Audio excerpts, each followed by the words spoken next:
Right. Hello, everyone. Welcome back to the Twitch stream for day 2 of the Inside Passage from the United States, Bellingham, Alaska, in the northwest of Washington, United States, all the way to Skagway, Alaska, Bellingham, Washington, all the way to Skagway, Alaska. Sorry, the stream start caught me a little by surprise. I made a few minor adjustments to the audio settings for today, so please let me know anything is if anything seems out of whack once we start the gameplay. I'm gonna start the music right now. I forgot about it. I was making popcorn during the stream starting soon portion there. And it took a little bit longer than I expected, so I barely made it back into the room in time to start. So let's get some music going. One thing I forgot to work on from yesterday was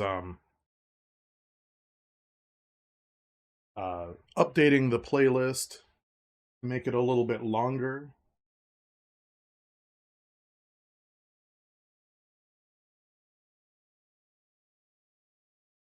Okay. The music started, so that should be dropping in here. Today, we will be flying from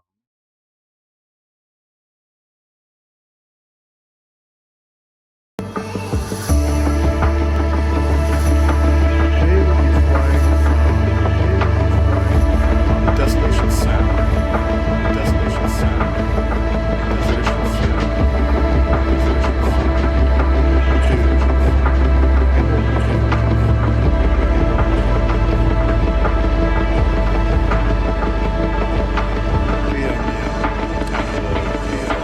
East Central Coast of Vancouver. East Central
because the Inside Passage, in my opinion, is all about water. In my opinion, is all about Skagway.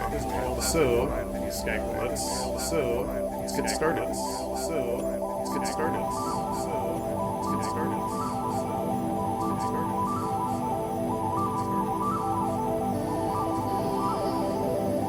Here we are back in the Savage Cub, the Savage Glen Arrow Savage Cub by Gotfriends Savage Cub by Gotfriends. He's a savage carbon.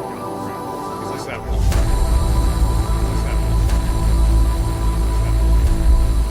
Cockpit to do some flight scene.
Is that better? I put it down to like 30%.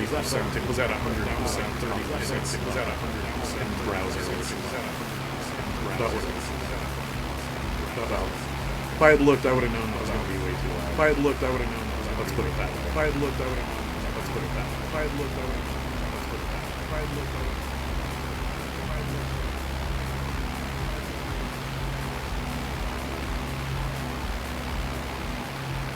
known. Was there an echo? Was there an echo? What I can do about that? Was there an echo? What I can do about that? Was there an echo? I'm gonna pause the sim. Pause the sim. Gotta work out the sound. Gotta work out the sound.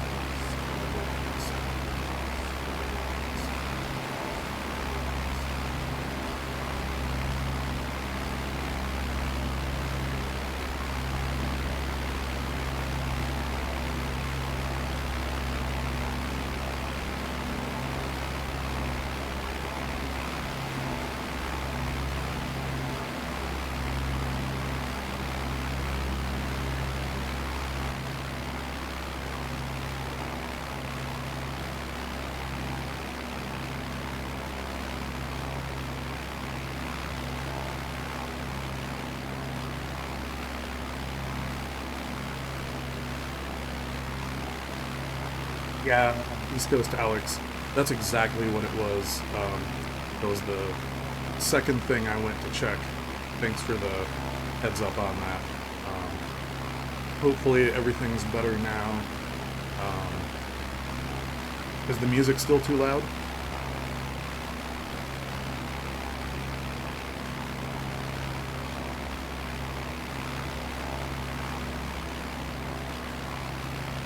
I'm still very quiet. In that case,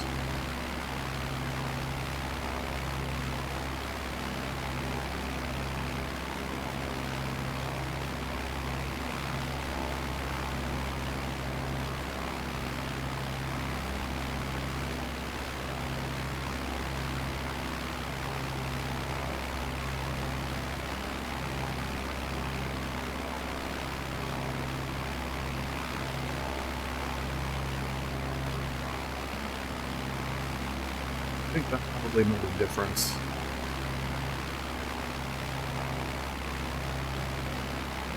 See what it looks like here. Yeah, it looks like that's got my levels quite a bit higher. I had changed a few settings yesterday. Well, actually, I changed some mic settings after yesterday because when I went back and watched part of my VOD, I heard some uh, clips and clicks, and I thought maybe the gain on my mic was a little too high, or that the input into the system, into my computer was a little too high. But I guess if I hear that again today, I'll have to try to troubleshoot it in a different way. All right, thanks a lot for your help. I really appreciate it. And now I'm gonna get flying again. Start looking at some scenery here.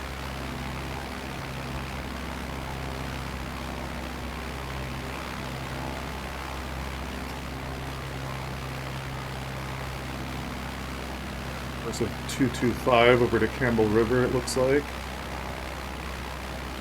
I'm gonna try to pick up some fuel there.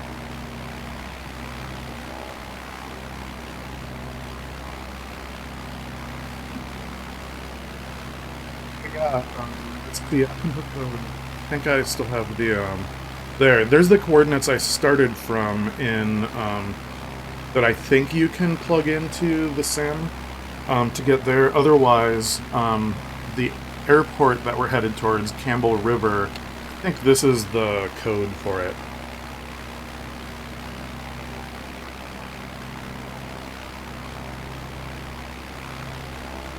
You also if you joined in and flew with me. The reason I started streaming, and this is my second stream, first was yesterday. The reason I started streaming was because I started flying with other people and I really liked it a lot. Oh, were you really? Funny. Were you just flying in this area by chance?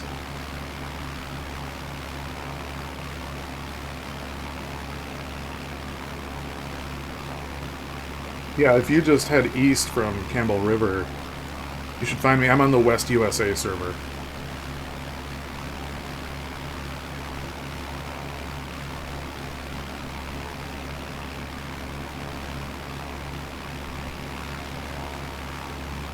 Yeah, okay.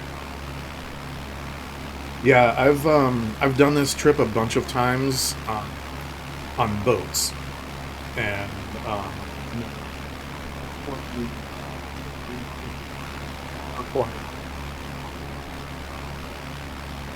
at least Alaska. I used to go at least every couple of years. I used to go like 15, and it's good. You gotta get up there and get this. It's good. I try to get fuel at Campbell River if I can, because I'm just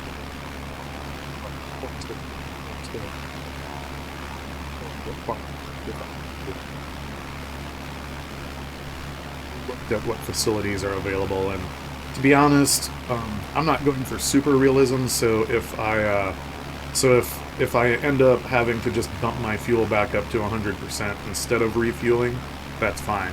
Is it really? Thanks.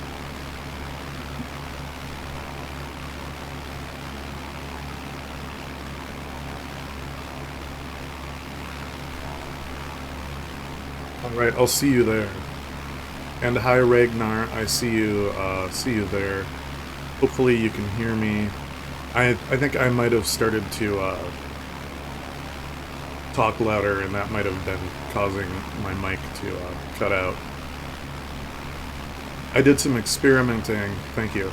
I did some experimenting yesterday, and the only thing I changed, I added a filter, added a limiter, and when I added that, everything went all wonky, and the mic just stopped working completely. Alright, thanks, Alex. Yeah, it just stopped, it stopped working completely, even after I removed the limiter, so I had to remove my other filters and re-add them to get it to even work again. So, I don't know what that was all about. I'll probably play with it again tonight and add the limiter back in so that hopefully if I can get the limiter working, then, you know, the mic won't cut out if I start talking louder.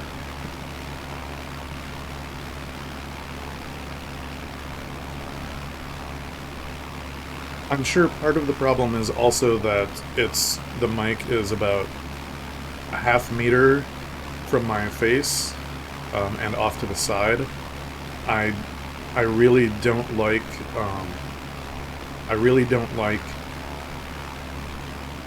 having my mic visible on camera, and also this way I have good keyboard access. I have a new desk coming in a couple weeks, and then I can adjust things and have a keyboard off to the side or something instead of right in front of me, and then if I have to, I'll put the mic in front of my face and have it on stream if it works out that way. I'd rather have good sound than sacrifice quality to my convenience, you know? I don't see your tag at the airport, but this is a problem I've been having with the other people I fly with, and they've been having the problem too, where all of a sudden everybody's tags will just disappear, or sometimes everybody disappears and all the people you were flying with are, oh, you're behind me. And then all the people that you were flying with are no longer there, and you just fly by yourself for a while until they suddenly reappear later. Oh, I still don't see you behind me. Oh well. We'll find each other eventually. If you can see me, I guess then everything's fine. I haven't changed any game settings since yesterday, so I don't know. This is probably just a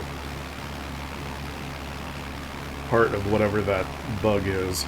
I guess I should start descending if I'm gonna land here. At least this plan's real easy to land. Alex, what are you flying in today? Since I can't see you.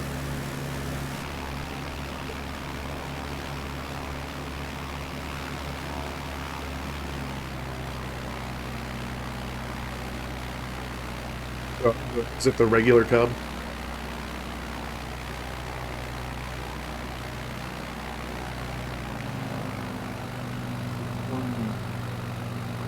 Oh.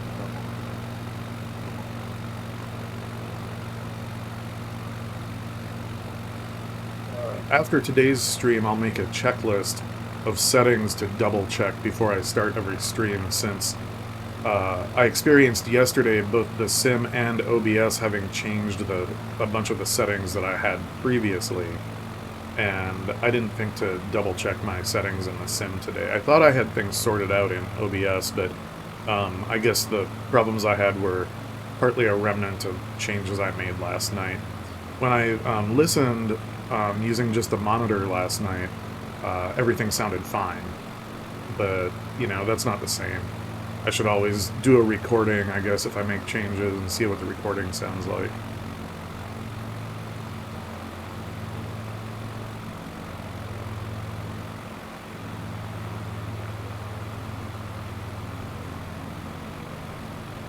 This is kind of funny. I'm pretty sure I have landed this plane on runways a tiny fraction of the number of times I've landed other places.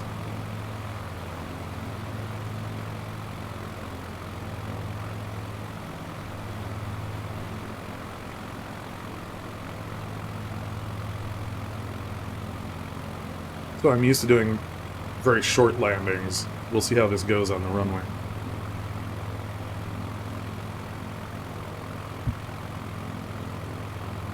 I'm surprised if I nose over. The brakes on this tend to do that if you're not very careful, and I'm certainly not an expert.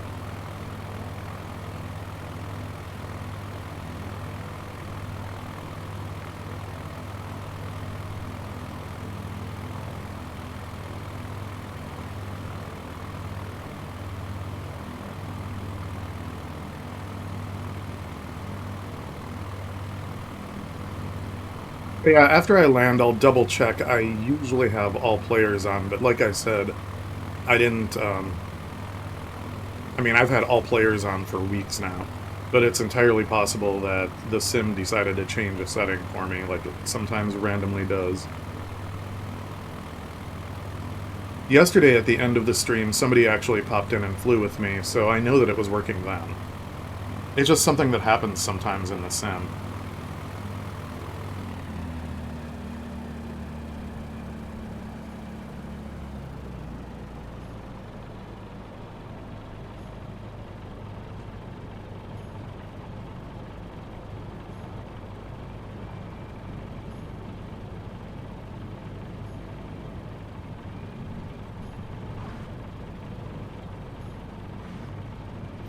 I don't like those bounces. And then pick up again. That's the things that this plane is so lightweight.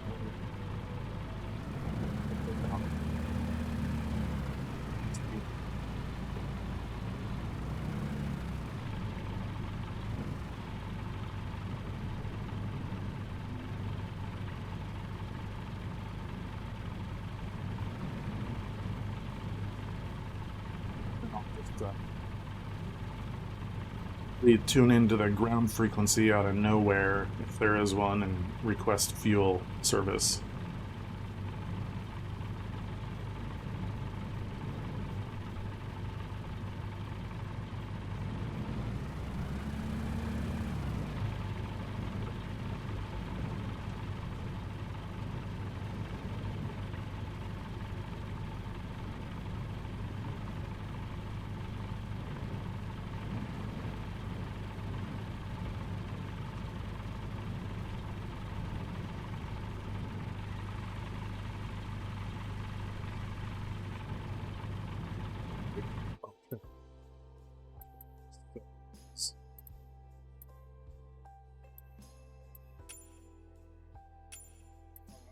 Do I have to go to the main to check? Great idea.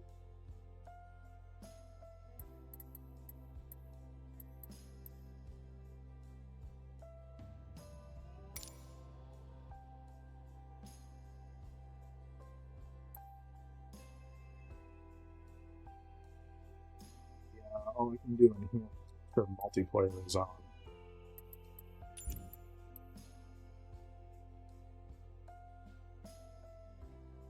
Yeah, it is. It is in the world menu.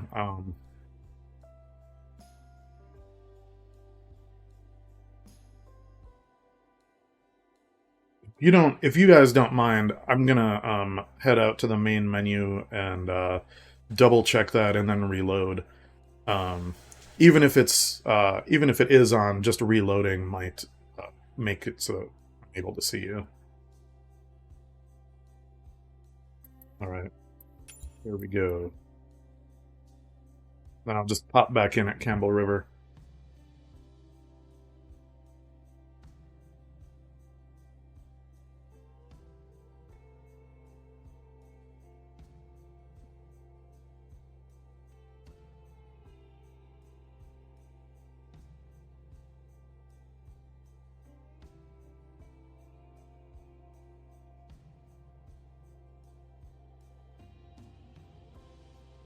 Everything's in Stockholm. Right now. Someone had 29,000.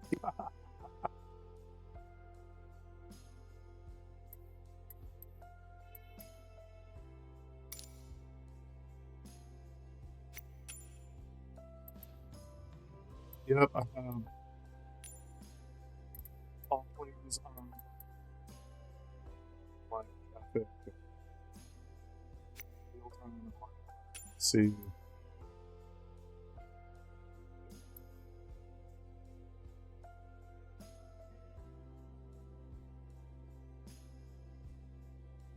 See to I don't see you on the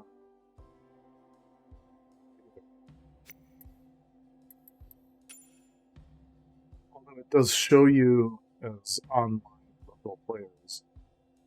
Is that person at 129,000 feet fly high for fun?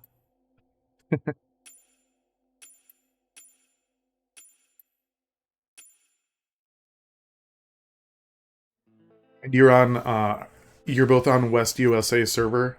Oh yeah, you must be because you show up as local players here. Alright. I'm gonna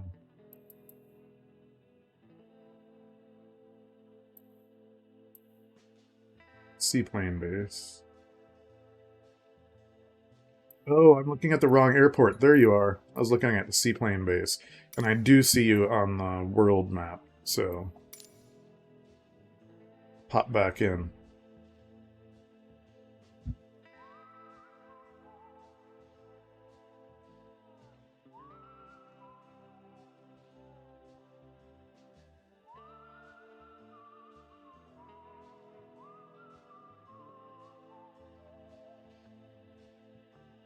Yeah, Ragnar, that's what I'll do next. I probably should have started with that just to because that would have taken a lot less time, obviously, since I can do it from the flight screen. Lessons learned.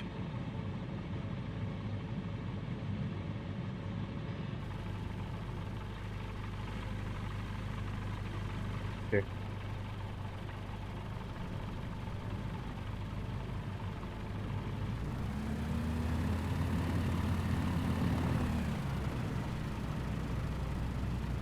Like I still don't see you, so I will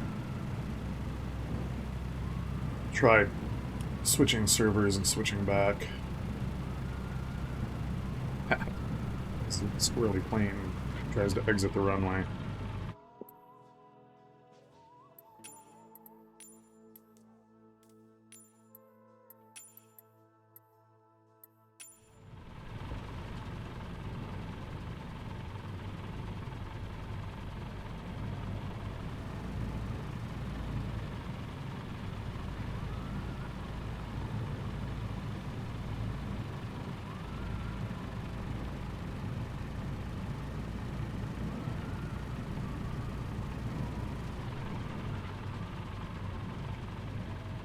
See people this.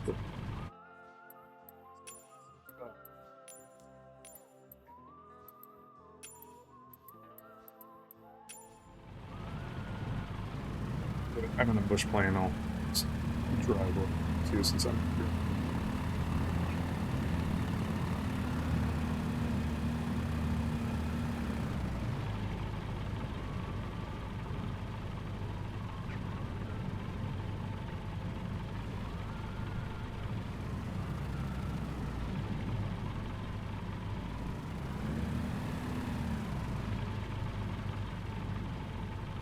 There you are. Just took some time to pop back up and populate.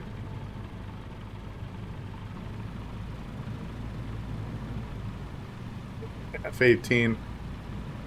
And now you disappeared again. Yeah, I think it's just something on the Sims end.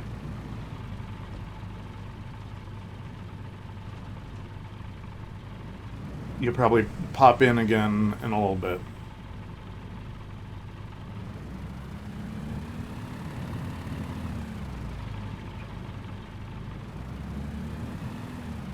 Yeah, I've found that I don't like flying those.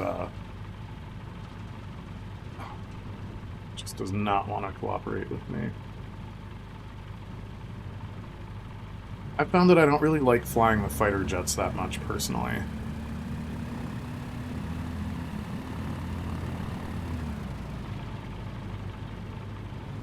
every once in a while, I'll hop into. The person I fly with most often, all the best, all the legends.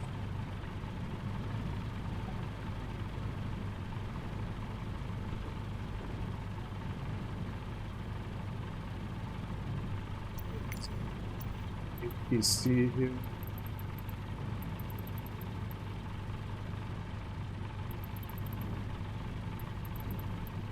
All right, since I'm departing and not arriving, it's not going to let me. It's not going to let me request fuel service, so we'll just take off again. Back into the sky.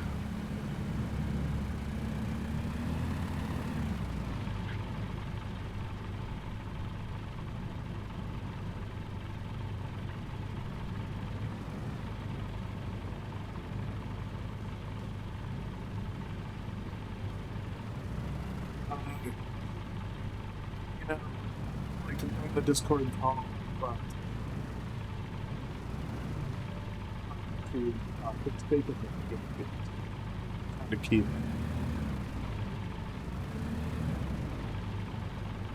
pressure, CP.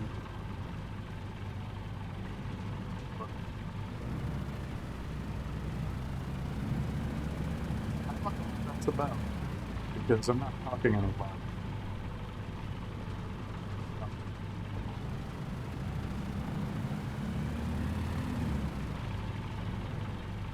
Maybe I'm cutting out because I need to drive this plane.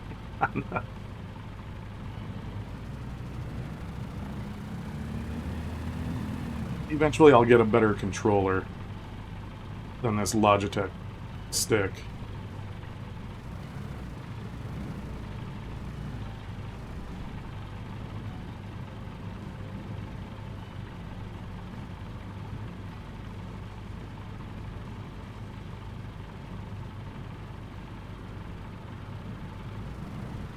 But anyway, Discord seems to take a lot of resources on my computer, and since it's such a heavy app, I don't want to run it while I'm streaming.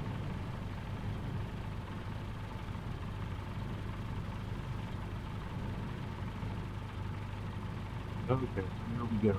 Take off.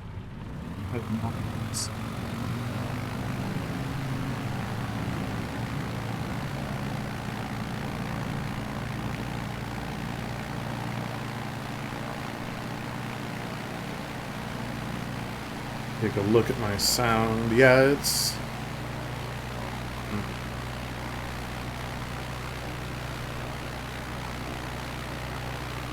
The levels are about where they were before. I will try to troubleshoot that after my stream. I'll listen back to the VOD and see what I can figure out.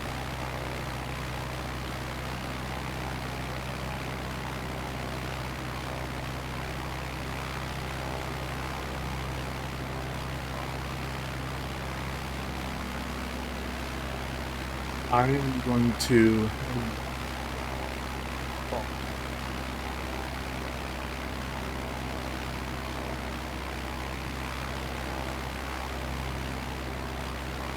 take us straight to Alert Bay, which is the next waypoint.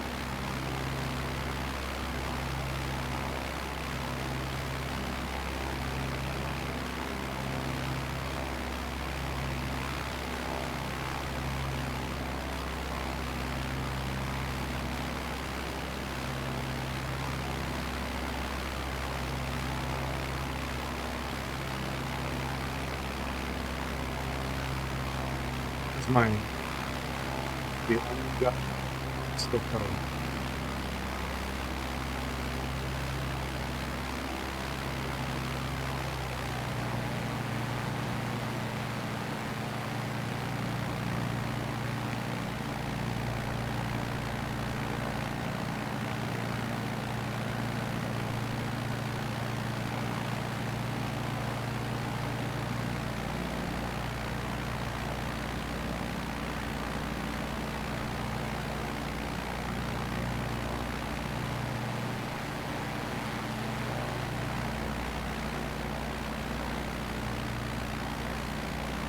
So, Alex, if you are interested in the flight plan that I created for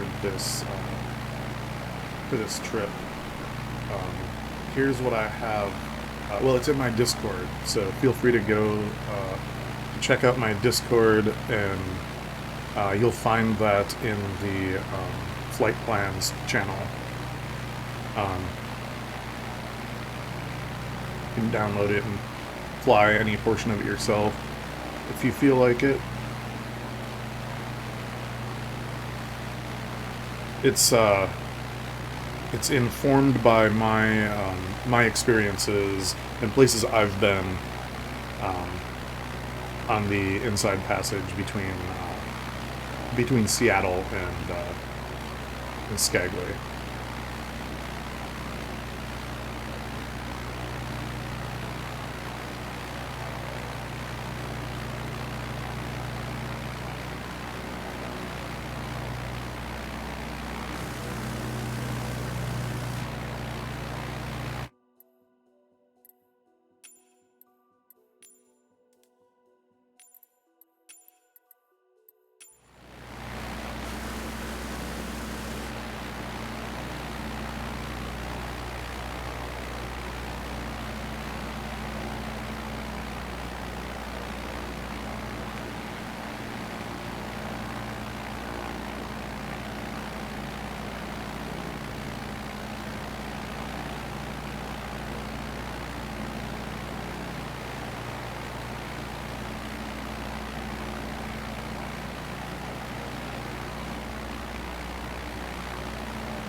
Uh, Expected hop back.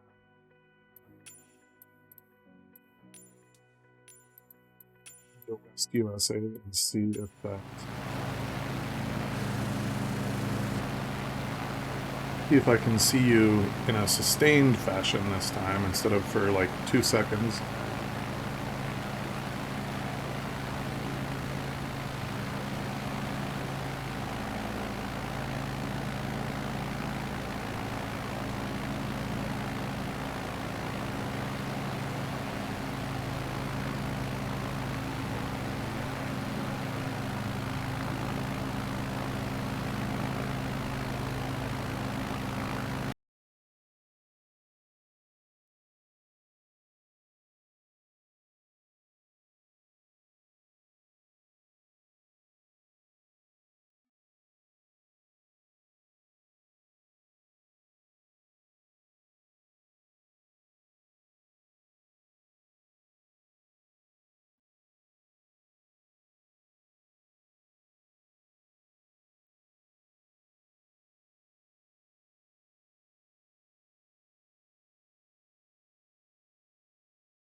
I really do love this area. I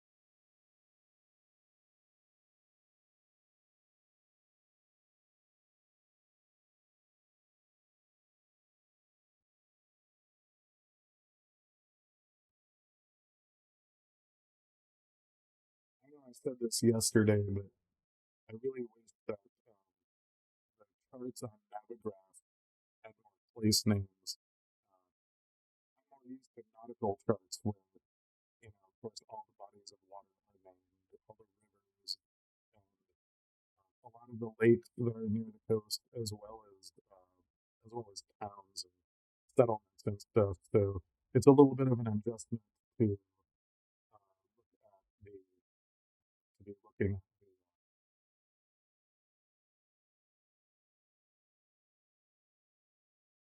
the Navigraph charts, and the names relevant to flying are on these charts. Although I would think that pilots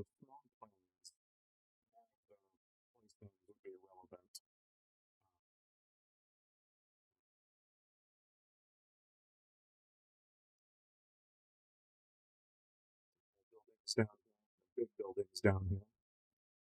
It's all settled. See, I'd love it if there was an indication on the chart that there was anything down here. I I'm sure there are like maps for bush pilots and such, or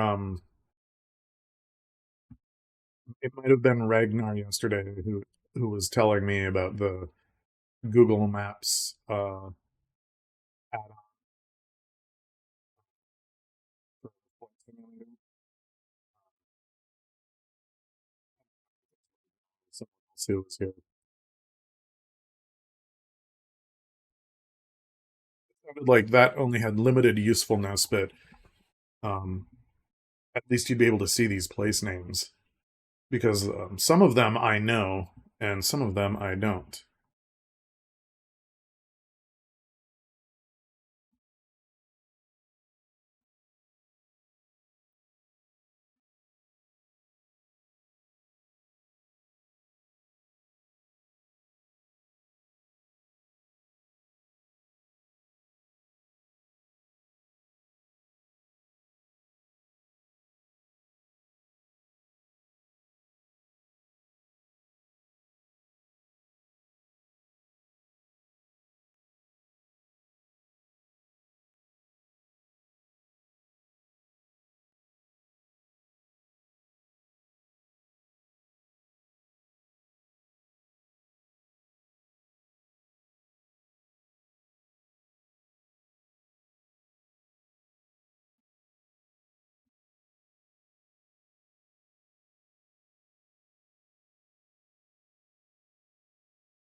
I should probably watch I should probably watch the sim so I don't crash into the water here.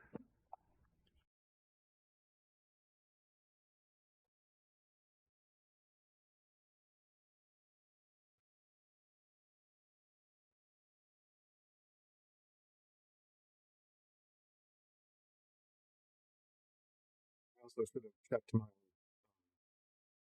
checked the elevation at the Campbell River Airport and adjusted my altitude if I needed to. When I um, first started the sim today, it had me on the sandbar that I landed on at the end of stream yesterday, um, and my altitude was supposedly um, like 200 feet below sea level.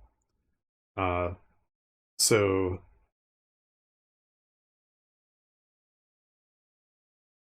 I don't know if I can trust. I mean, I don't believe that I'm at 470 feet right now.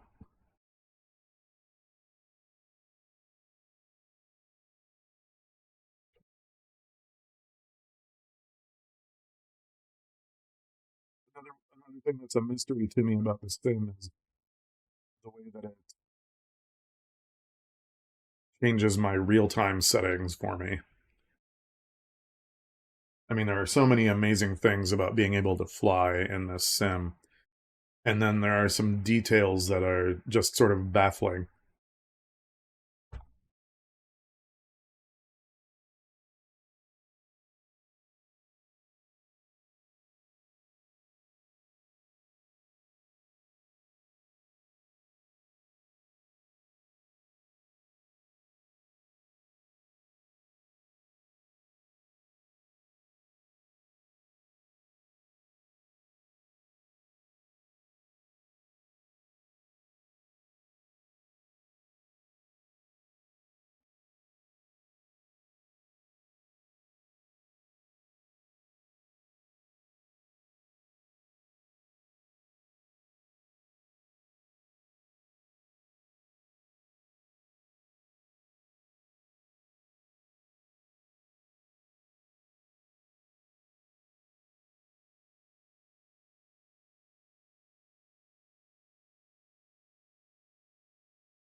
Agnar, what are you flying today?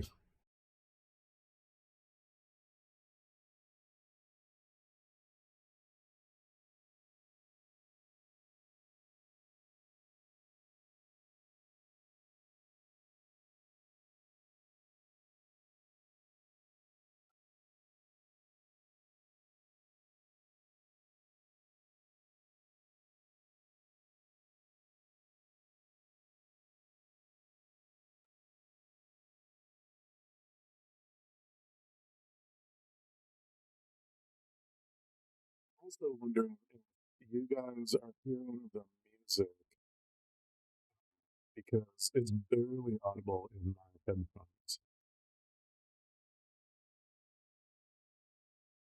Uh, I see it's not being picked up by OBS either, so that is probably why.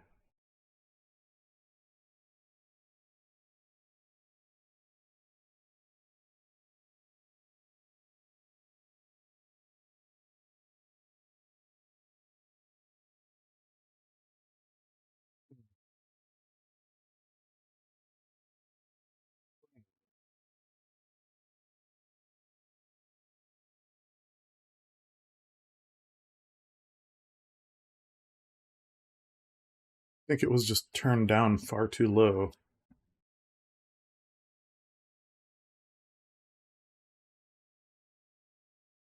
All right, I can hear it now.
Okay.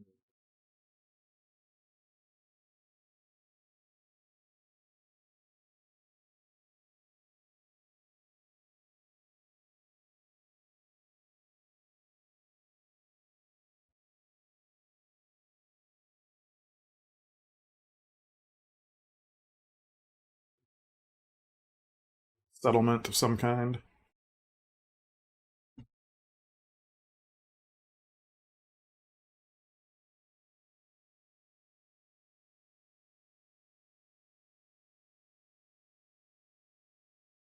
I'm just going to do an impromptu landing here.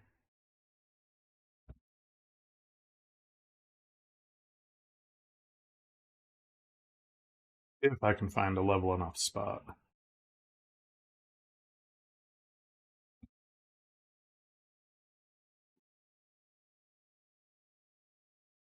is not a very level area.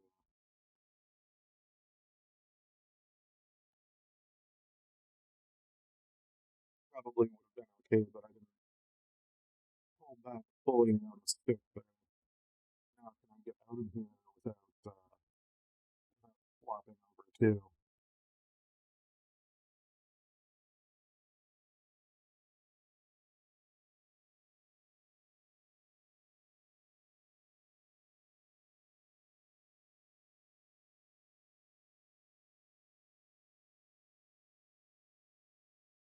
There we go. Back in the air. Just like that.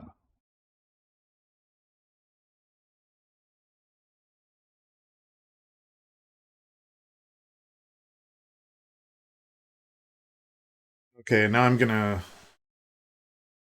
get down right to the water and get a sense for how much my altimeter might be off by. So if there was a little more light and I could see my shadow, it'd be easier.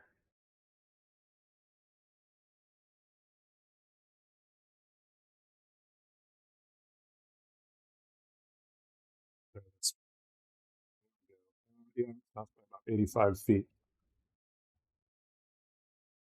I didn't mean to get that low.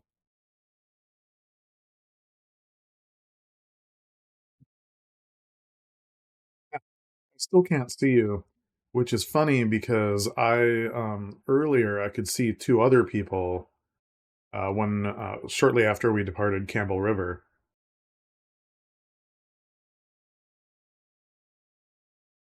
So it's not that I can't see anybody, I just can't see the people who are actually flying with me.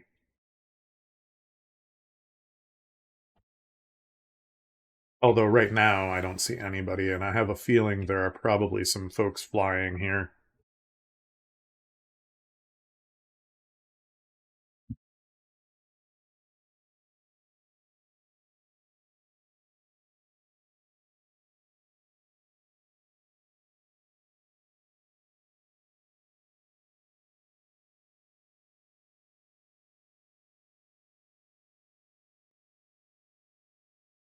So I do have I do have a spare older desktop PC here that I am thinking about I'm thinking about getting a capture card and offloading the streaming um portion of this to that PC because I think it would do okay with just streaming to Twitch. And I might be able to then also also run Discord on that and be in Discord calls that way. That's what I was that's what I was thinking about for the near future. I haven't ordered a capture card yet, and that way, if I wanted to play Xbox games and stream them, I could do that pretty easily too. Although I'm really more of a PC gamer. I have an Xbox, an old Xbox One, but I almost never use it. It hasn't. In fact, I moved about 3 months ago, 4 months ago, and I haven't even plugged it in since then.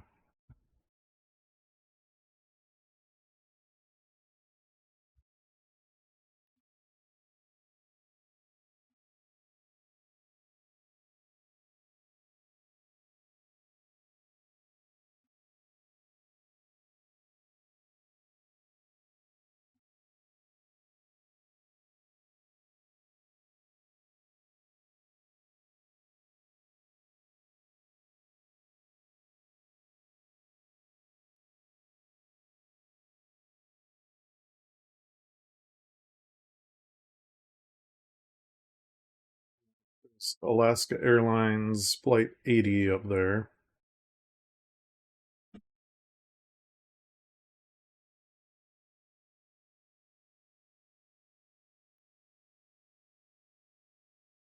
Remember, Alaska 80 goes to maybe to Sitka.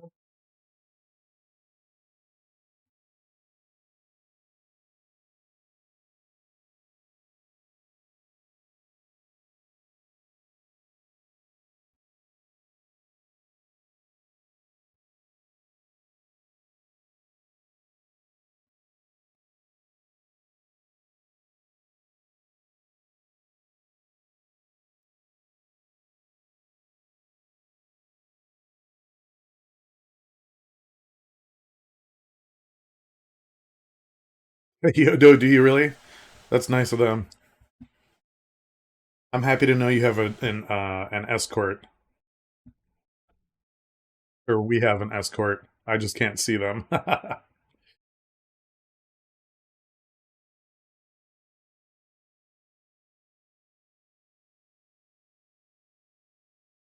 they both F-18s?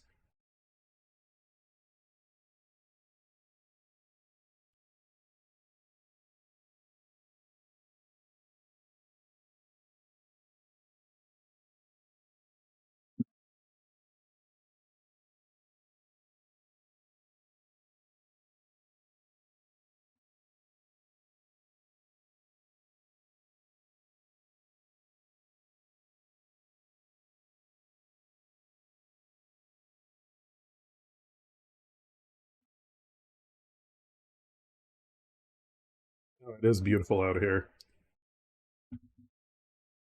It's really relaxing to do this trip in a boat too.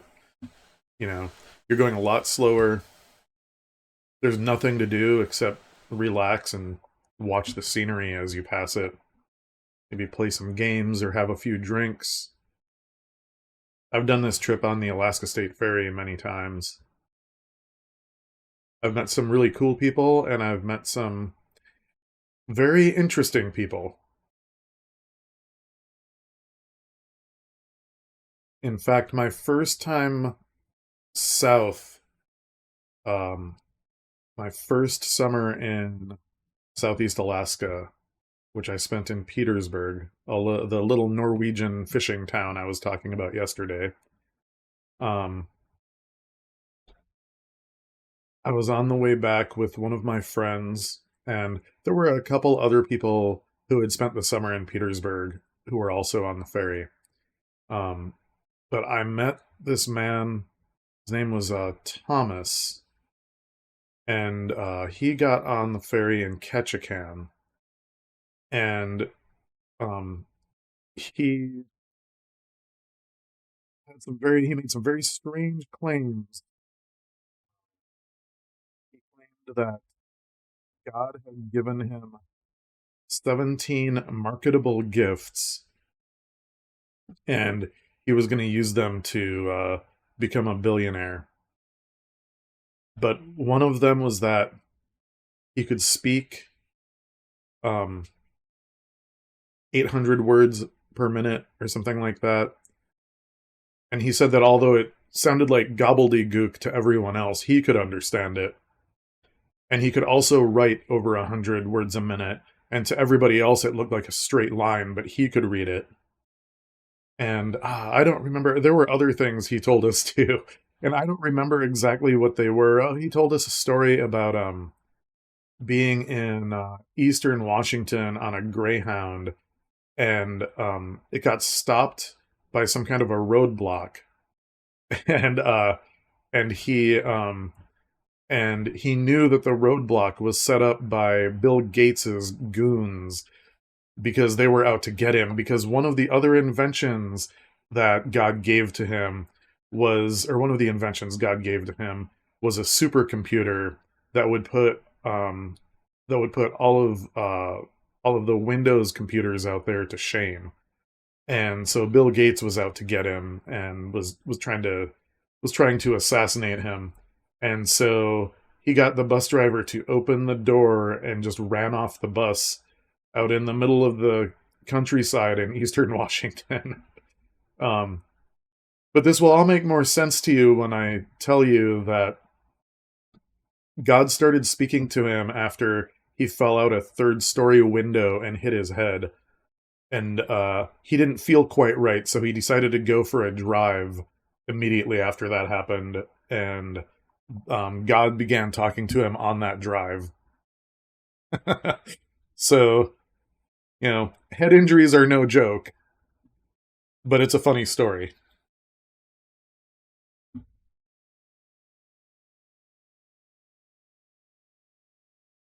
Okay. We are about halfway to Alert Bay. Um, there is an airstrip there. I'm not sure if we'll land. Do you do you guys want to land there? Would you rather do some bush landings? I'm up for bush landings. They're just not as easy to spot when I'm staying out on the water like this. If I get a little bit higher, then I'll be able to see places to land.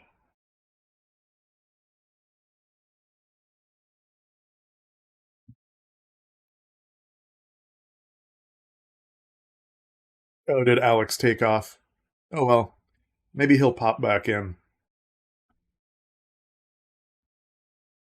He might have been bothered enough by the audio quality, and I don't blame him.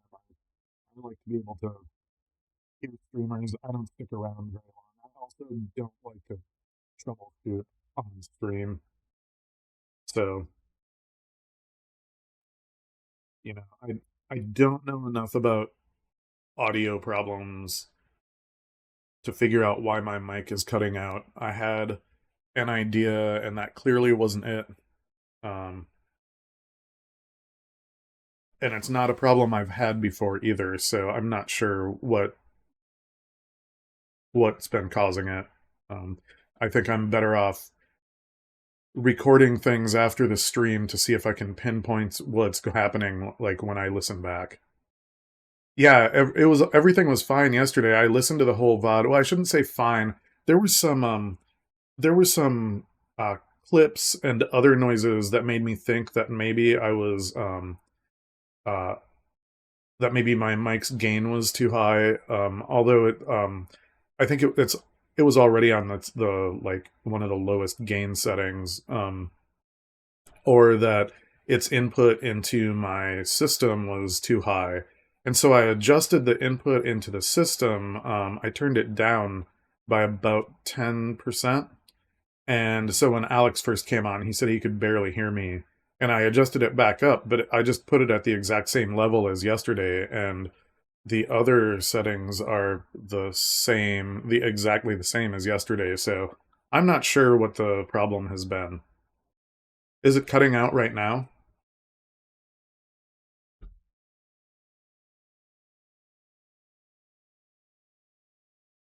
Because when you guys told me it was cutting out, I looked at the levels. Yeah, the first time I looked, I realized I had been talking louder, but I'm not like shouting or anything. I'm just pretty good at projecting. Oh, I can see an F-18 now, and I can suddenly see you back there in the cub. We'll see how long that lasts.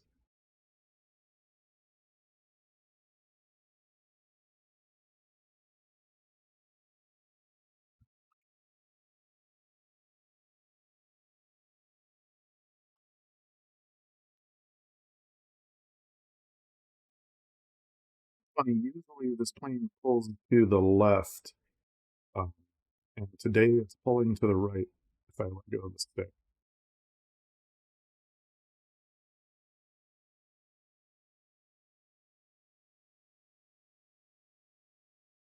I take that back. It can't make up its mind.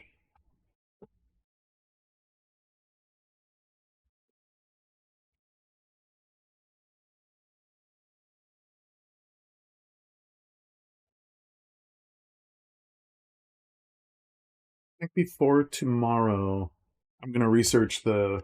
I'm gonna figure out the names of all of the bodies of water that we'll be flying over because that makes it more interesting for me, and it'd probably make it more interesting for others too if we can find where we are.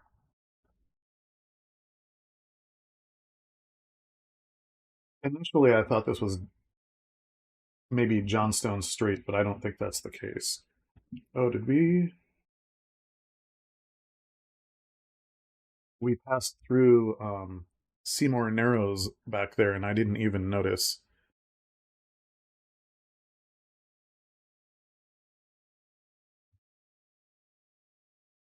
Seymour Narrows is a yeah, it's back here. If you can see my cursor, Seymour Narrows is a spot where the current runs really fast, and um, it actually it runs really fast, and there's an undercurrent that swirls and actually flips boats over if you go through at the wrong time. And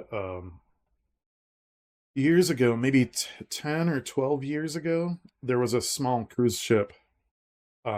There was a small cruise ship going through there that capsized because of it. Um, and in fact, one of the small ships that I worked on a few years before I worked on it healed over really badly because of the current there. And one of the life rafts fell overboard and inflated. But it was nighttime, and they didn't realize it had happened until the company got a call from the Coast Guard saying they picked up uh, they picked up a distress signal, an automatic distress signal from the ship, because the EPIRB, which is an electronic beacon that activates when it activates under hydrostatic pressure, so when it goes in the water, um, it had activated because it fell out of. They're in a holder that um, that they kind of clip into, so it's very strange that it fell out, but it also fell overboard, and so the Coast Guard called the company and panicked everyone, making them think that the ship had sunk.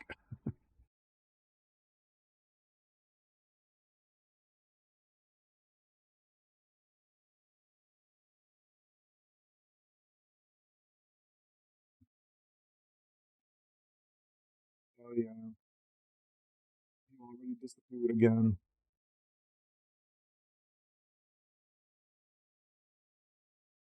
That's another thing I'll do tonight. In fact, I'm gonna make a list of things to work on after the stream.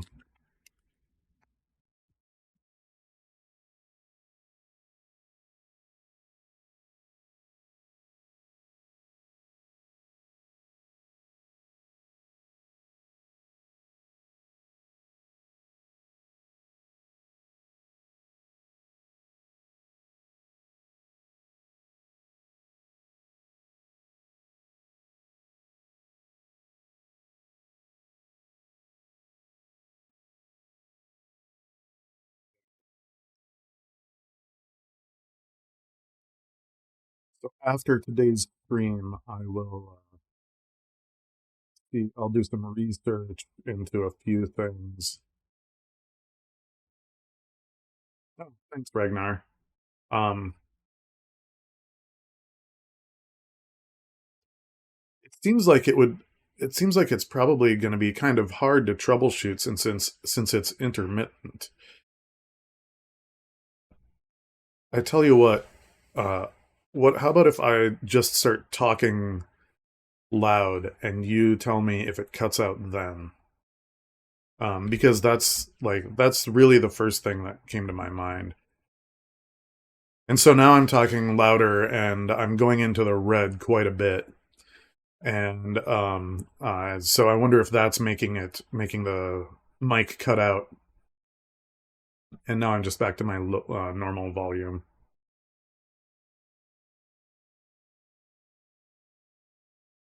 Huh. So that's probably not it. And I mean, it wasn't like consistently in the red. It's just, popping up into it a little bit now and then. Um, okay, thanks.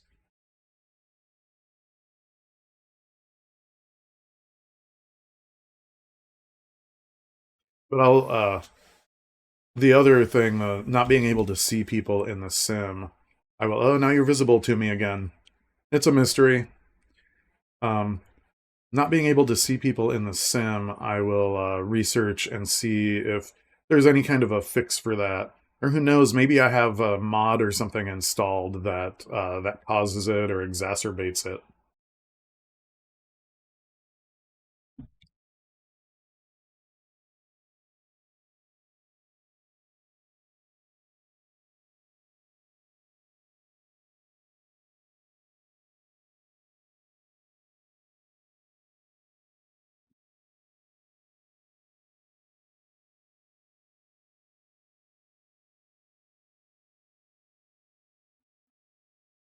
Yeah, it happens quite a bit with the other people I fly with too. And the but I don't know if anybody in that group has looked into it to see if it has any known solutions, you know?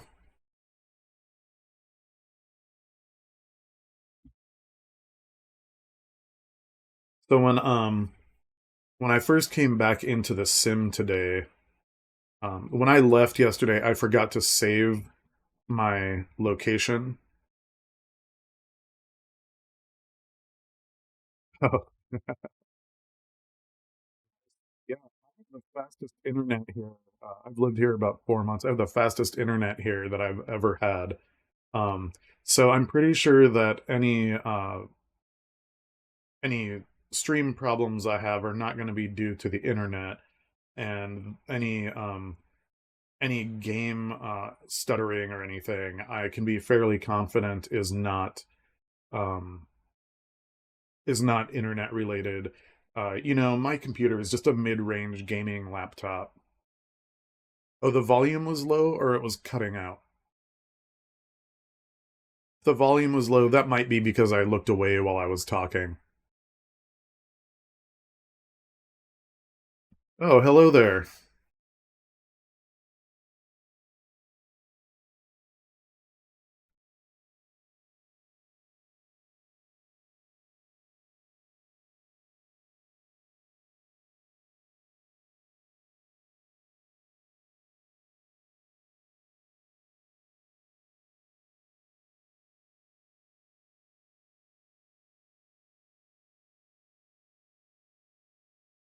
Oh, yeah, what I was saying is my internet's really fast, so I don't think any game or streaming problems I have will be due to my internet. I think it will just be limitations of my computer.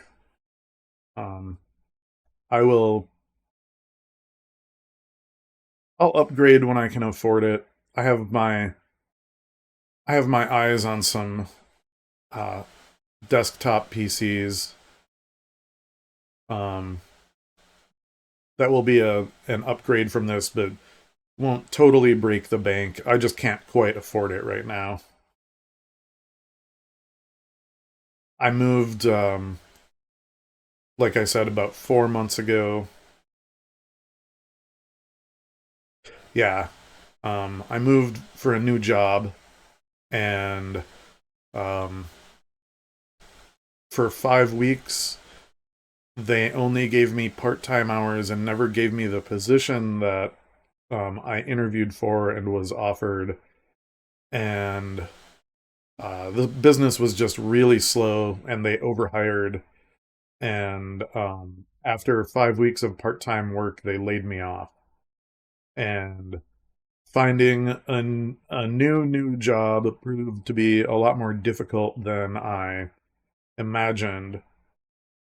And after 2 months of being unemployed, I had to take a grocery job.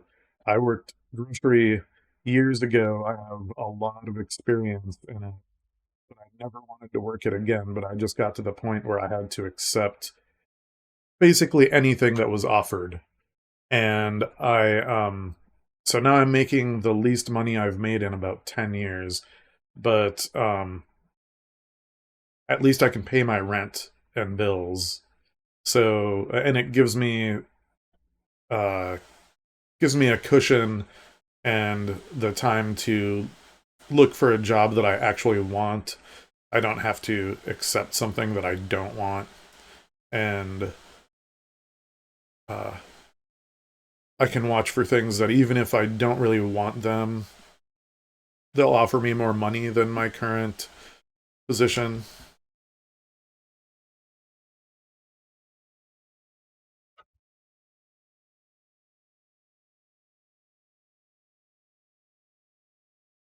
Can you hear me better now?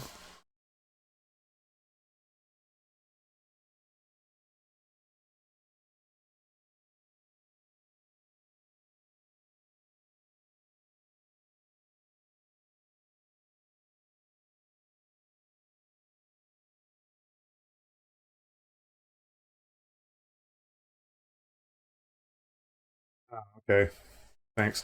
I wonder if it was when I looked away, because I looked away at my monitor to the left over here. I think in fact, give me a second. I'm gonna pause the game for a second and actually move my mic, which means I'm gonna mute, and then when I come back, I'll probably have to work on levels uh, because it's gonna be right in front of me and closer to my face.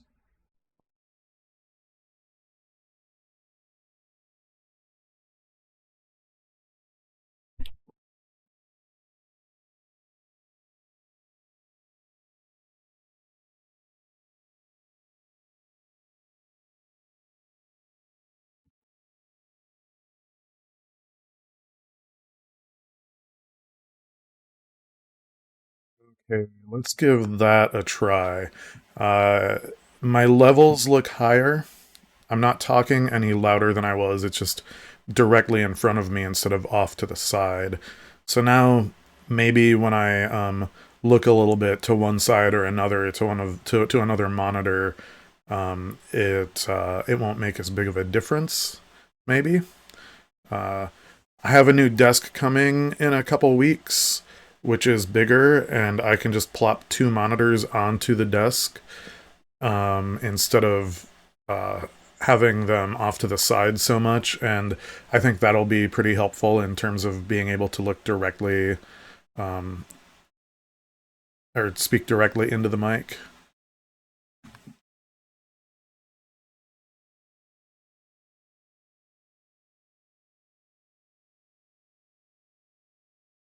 So just let me know if I'm too loud now or anything, because all I did was move the mic. I didn't change any settings at all.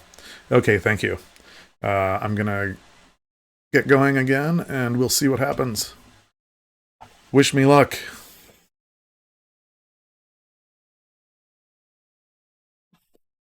There's something I forgot to remove from the settings. I wanna take the markers out because I don't really need them.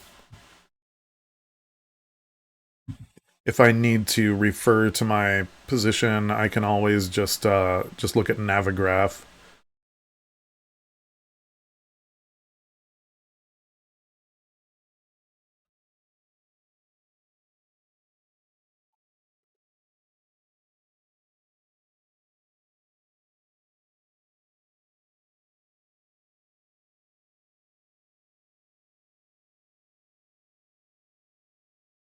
Yeah, I don't have any key bindings.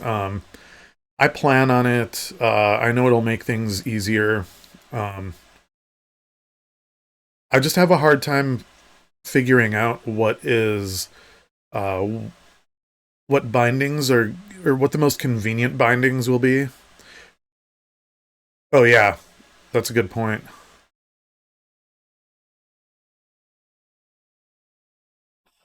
Yeah, I think the main reason I don't have any key bindings is because I'm um just indecisive about which bindings to use, you know?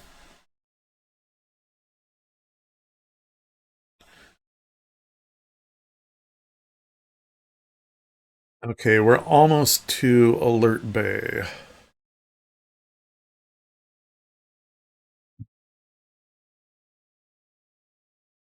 Probably about 5 miles, I'm guessing.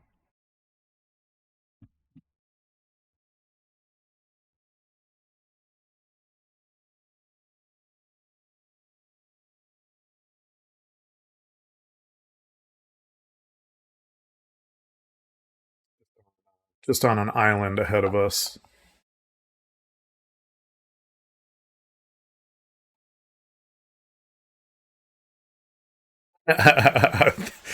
Thanks. Well, that's the other thing.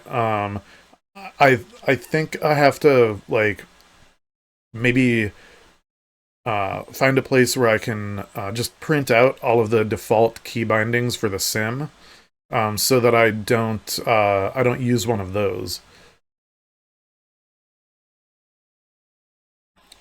because I sometimes uh, in I sometimes use push to talk in Discord and other like chat apps, but it's really easy to just it's really easy to accidentally bind it to something that's already used for something else. And um yeah. And I don't know, I maybe it shouldn't matter that much because I almost never use the key bindings created for anything. I could probably just if there's already a key binding for something and I want to use that key, I can probably just remove, delete the current binding because it's rare that I actually use the pre-made ones. I never use the app's key bindings.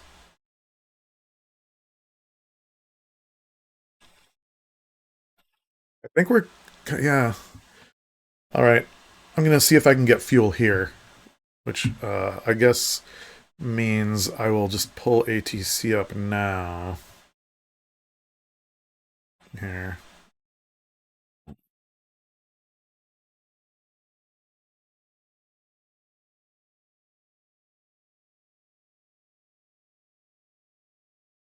So, stop landing. I'm going to guess that there's no fuel available here.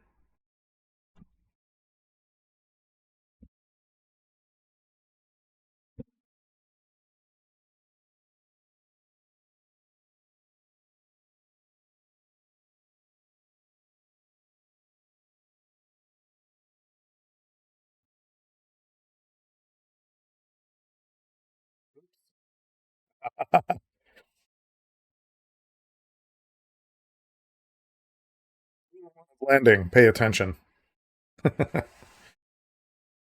Or as they say, aviate.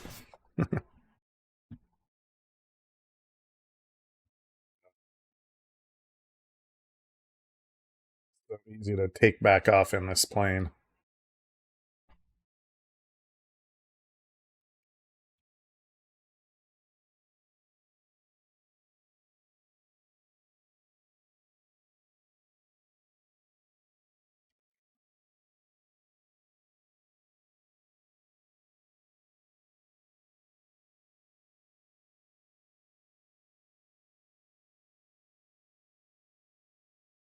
Well, I thought maybe I would watch you come in, but it looks like maybe you've disappeared for me again. Unless you just didn't head to the airport and you're somewhere else. You can see that I see someone else who looks like they departed Vancouver. Um, yeah, you landed, and I just can't see you again. Oh well, it is what it is. It's not a huge problem, right?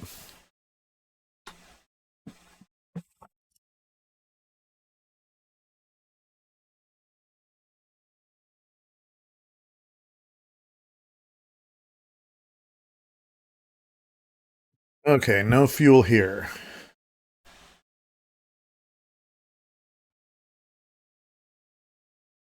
Next airport. Oh, Port Hardy. I'm sure there's probably fuel there. There's either even multiple runways there. Wow.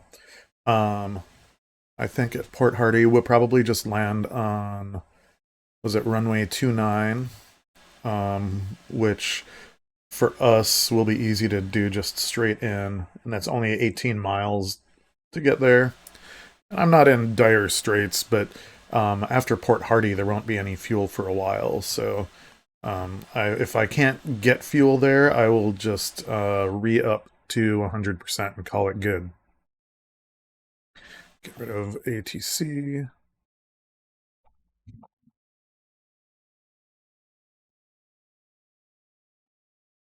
I'm not going to do a legal takeoff here because this plane doesn't need to.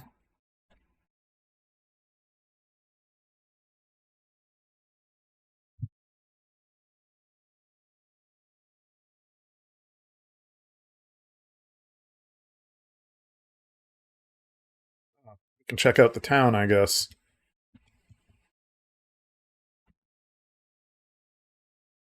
Looks like a nice little place.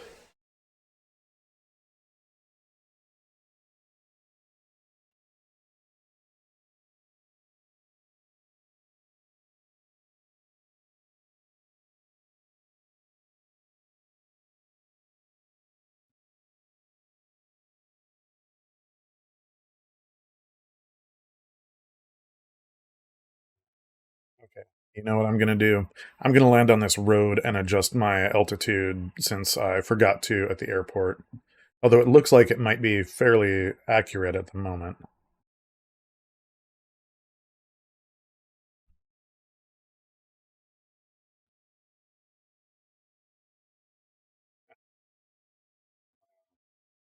Flaps button did not want to work there.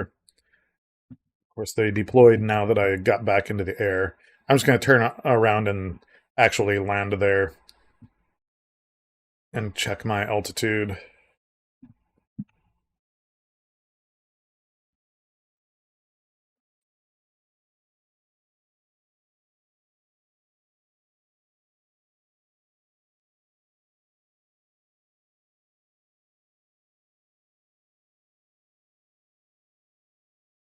I can avoid these trees. I did not want to land yet.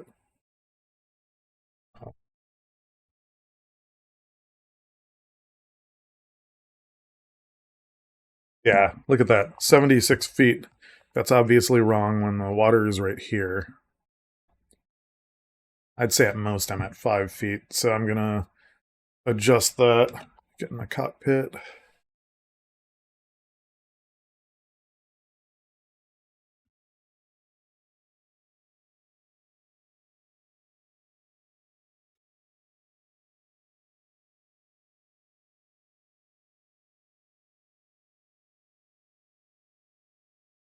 Not at -1 feet. So I'll just go up to the next stop. It's gonna stop at 7, it looks like. Okay, that's good enough for me. Hopefully it stays at that level. Now I gotta take off without hitting anything. Ah, I can do it. Tracked flaps. Here we go.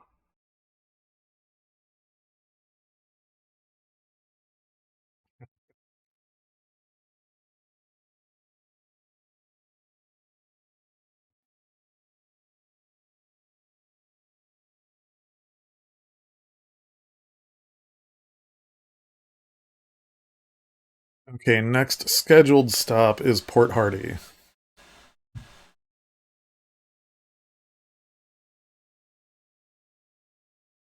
38 nautical miles. Gonna stay low. If you see, if you want to do some bush landings and you see any good spots, just let me know and we'll go in.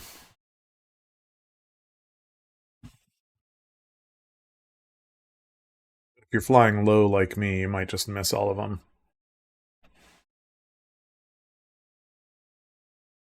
When we get to Port Hardy, yeah, when we get to Port Hardy, I will also take a quick break.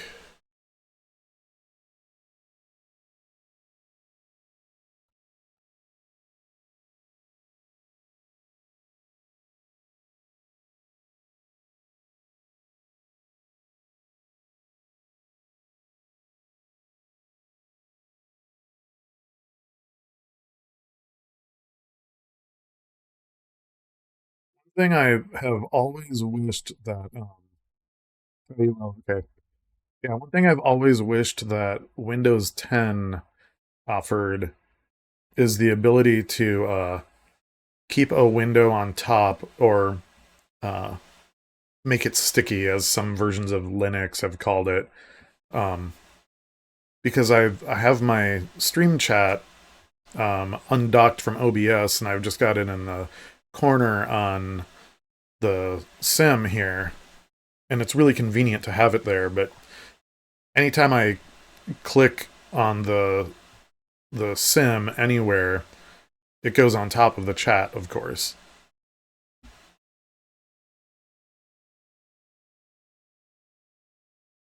Oh well, it's another thing that will be better when I get my new desk, and I don't have to look as far to the side to see things.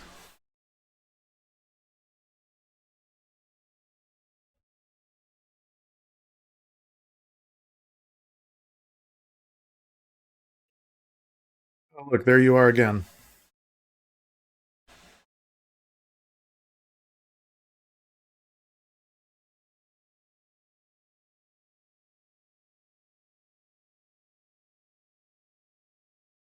Oh, it's probably pretty late for you, huh, Ragnar? You a night owl like me? Oh, you're up late for work. That's right. We talked about that yesterday. You keeping tabs on you are okay. That was gonna be my next question.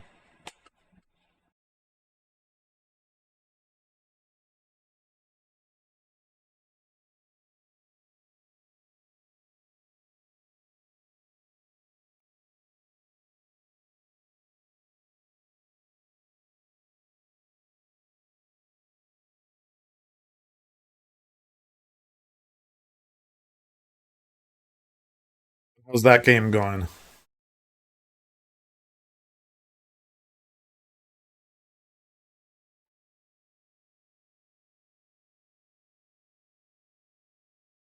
This is nice after adjusting my altitude. Get down nice and low and not and have some idea when I'm gonna hit the water instead of having to only go by the textures.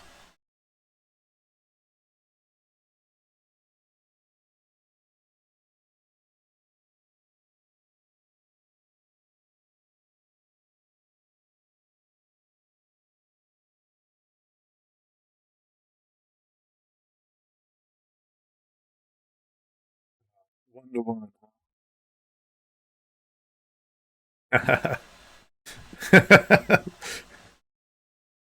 Sleep with one eye open.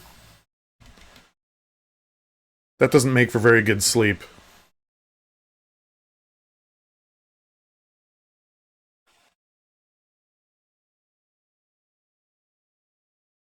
I think after stream today, I'm gonna have a lot of fun going in and finding names to that was close. Find names to add to the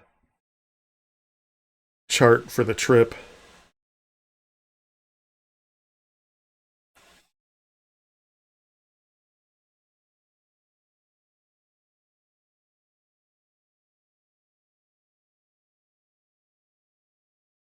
That was a drastic change in the clouds. Are you flying with the live weather?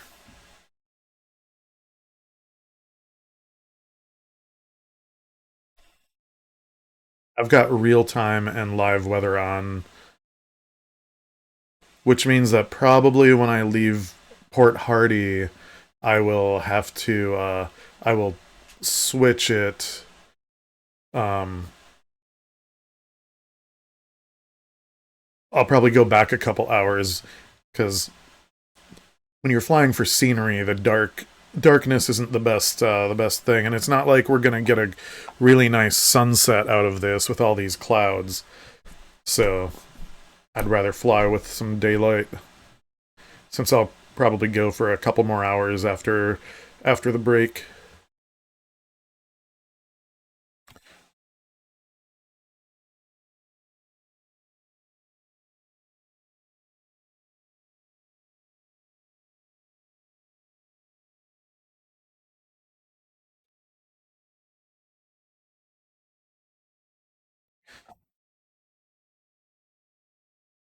I think in a couple weeks I'm gonna pick up the Kit Fox. Been watching some people fly that, like specifically the Kit Fox pack from Parallel 42, I think it's called. I do ILS landings in airliners sometimes, but in this plane, well, it's not. You can't do an ILS landing in this plane. Um, yeah, sometimes in an airliner, but I haven't. Um, aside from just some random flying with people, I haven't flown an airliner in a few weeks. This week, I think I'm going to. This week, I think I'm gonna dig into the PMDG 737-600, which I bought maybe a week and a half or 2 weeks ago, and I haven't really put the time into figuring it out yet.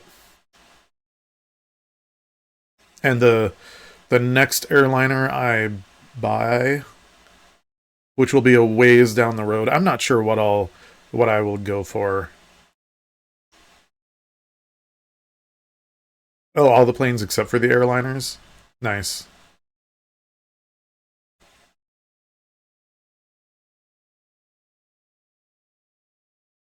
Yeah, I was warned by a couple people that if I'm gonna get the Kit Fox, I need to get that pack from Parallel 42, um, which is available in the marketplace, the Microsoft Simulator Marketplace. But if you buy it from Parallel 42 directly, you get the camping kit, and it's kind of silly, but it's also fun to be able to put up a tent and stuff in a place where you land.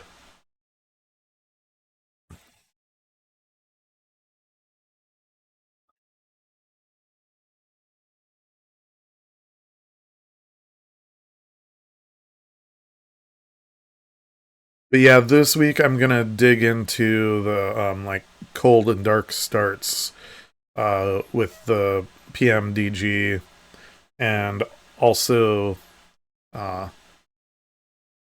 also the autopilot, and the what do they call it, the FMC or FMCU or whatever, that Boeing calls the flight computers. Oh yeah, I looked at it in the store just last night, and there was a very big notice in the description, stating that it does that if you buy it from the store, it does not include that stuff. But who knows? Maybe that notice is outdated. It's possible they added that stuff in and didn't update the description. So, but it doesn't cost anymore to buy it directly from Parallel 42, and maybe they see a little more money that way. I'd imagine if you buy from the Microsoft store, Microsoft probably takes a cut.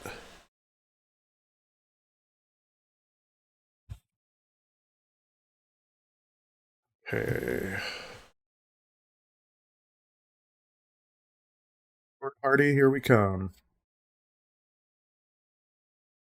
Anyway, that looks like a fun plane to fly too, and it has a higher cruising speed than this plane. I don't really care about going fast, but at least for this trip. But it would be fun to have that capability once in a while. You can certainly go faster in this plane, especially since it's a sim. Do you really care if you're redlining? But I don't have need for it that often, I guess. Uh oh. This person is. It looks like they're coming in to land on the opposite runway, maybe?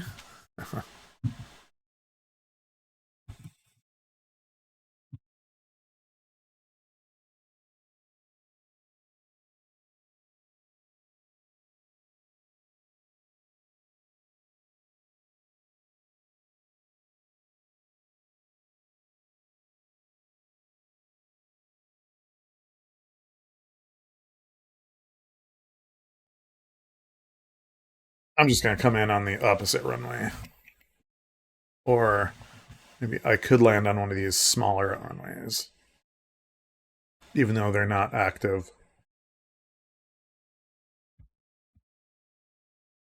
Well, that won't help. He still won't be out of the way. I'll just go around and land on the opposite runway.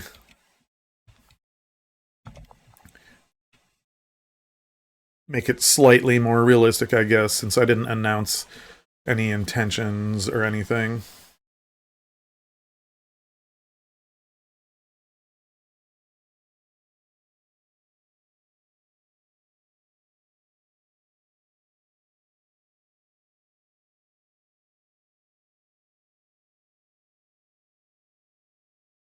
So, what time is it for you, Ragnar? Like 2 o'clock?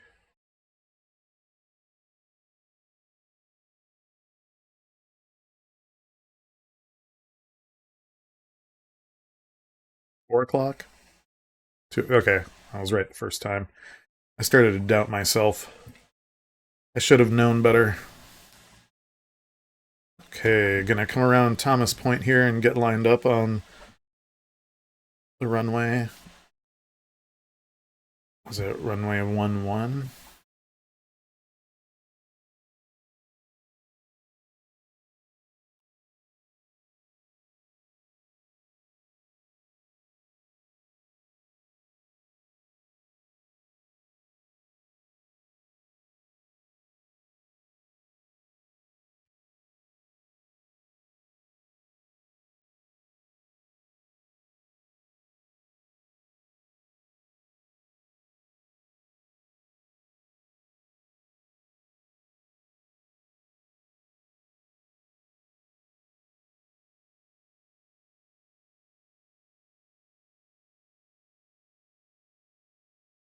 I'm gonna try to not bounce on this one.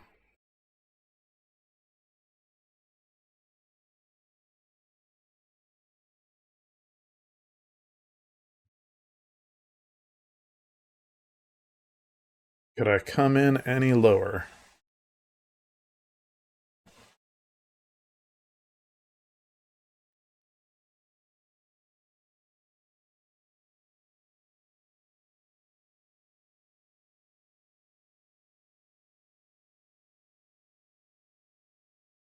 So much for not bouncing. It's a bounce and float kind of landing.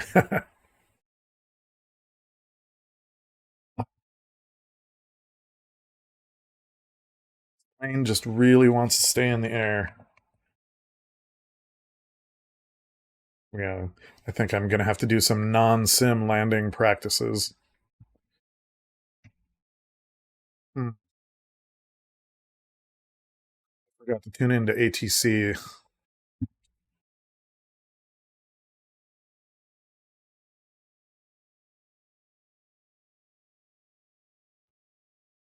Like I'm gonna have to cheat and just refuel myself here. Oh well, done. No, I haven't. I haven't flown a lot of helicopters because until recently I only had a yoke, and of course doesn't work well for helicopters. I can fly them okay with this stick though. Um, oh no, I haven't. You know what though? I totally forgot about that. Some folks in We Fly Daily's stream, I think, were talking about landing that. Um, so maybe I should try that sometime. The coolest landing I've done successfully with this plane was on top of Denali, so Mount McKinley in Alaska, and I was shocked that I was able to land it. To be honest, I couldn't believe, but it was I just managed to stall right at the last second, and I was probably only like a couple feet from um, from the surface.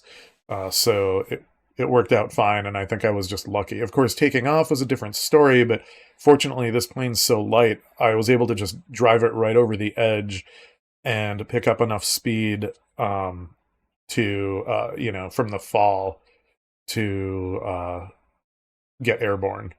So one of the nice things about this plane, yeah, that's cool. Post it in the Discord. I am going to take a break here, and it sounds like you're gonna take off and focus on work. So it's nice to see you again, Ragnar. Um, and I think the next time I'm gonna be on, or the next time I'm planning to be on, is Wednesday, but it'll be quite a bit later because I have to work, and I get off work around 9 or 9:30 p.m. Uh, and then I'll be back on Friday, probably earlier again. Um, but I do have a schedule posted on Twitch. That'll be good for this week. It'll change a little bit after this week. I don't think I'll be able to. Did it? Okay, thanks. Um, is it still doing it, or did it come back now? Yeah, you're probably right. Is this better? Still happening? Okay. Yeah. I mean, maybe it was because I leaned back, or maybe it was something else. Um,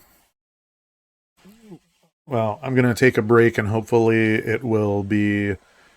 Uh, hopefully it'll work correctly after my break. Oh, it did get better. Okay. Well, the funny thing is, normally I have a pillow behind me, so I can't lean back like that. But I wasn't using it yesterday either. I must have just naturally stayed leaned forward instead of, instead of leaning back. Um, so it must just be an issue of, or maybe it's an issue of just getting farther away from the mic or talking away from the mic. So I guess that's something for me to be conscious of um, in future streams. I'll experiment with recording later and talking directly into the mic and looking away and stuff. Yeah, you take care too. Thanks for flying with me and chatting. And I'll see you next time. I will always post in Discord when I go live. So you'll see that. Have a good day. And to anybody else who's here, I am taking a break. And I'll be back in about 10 minutes. It's 5:24 my time. I'll be back at 5:35 my time.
All right, everybody.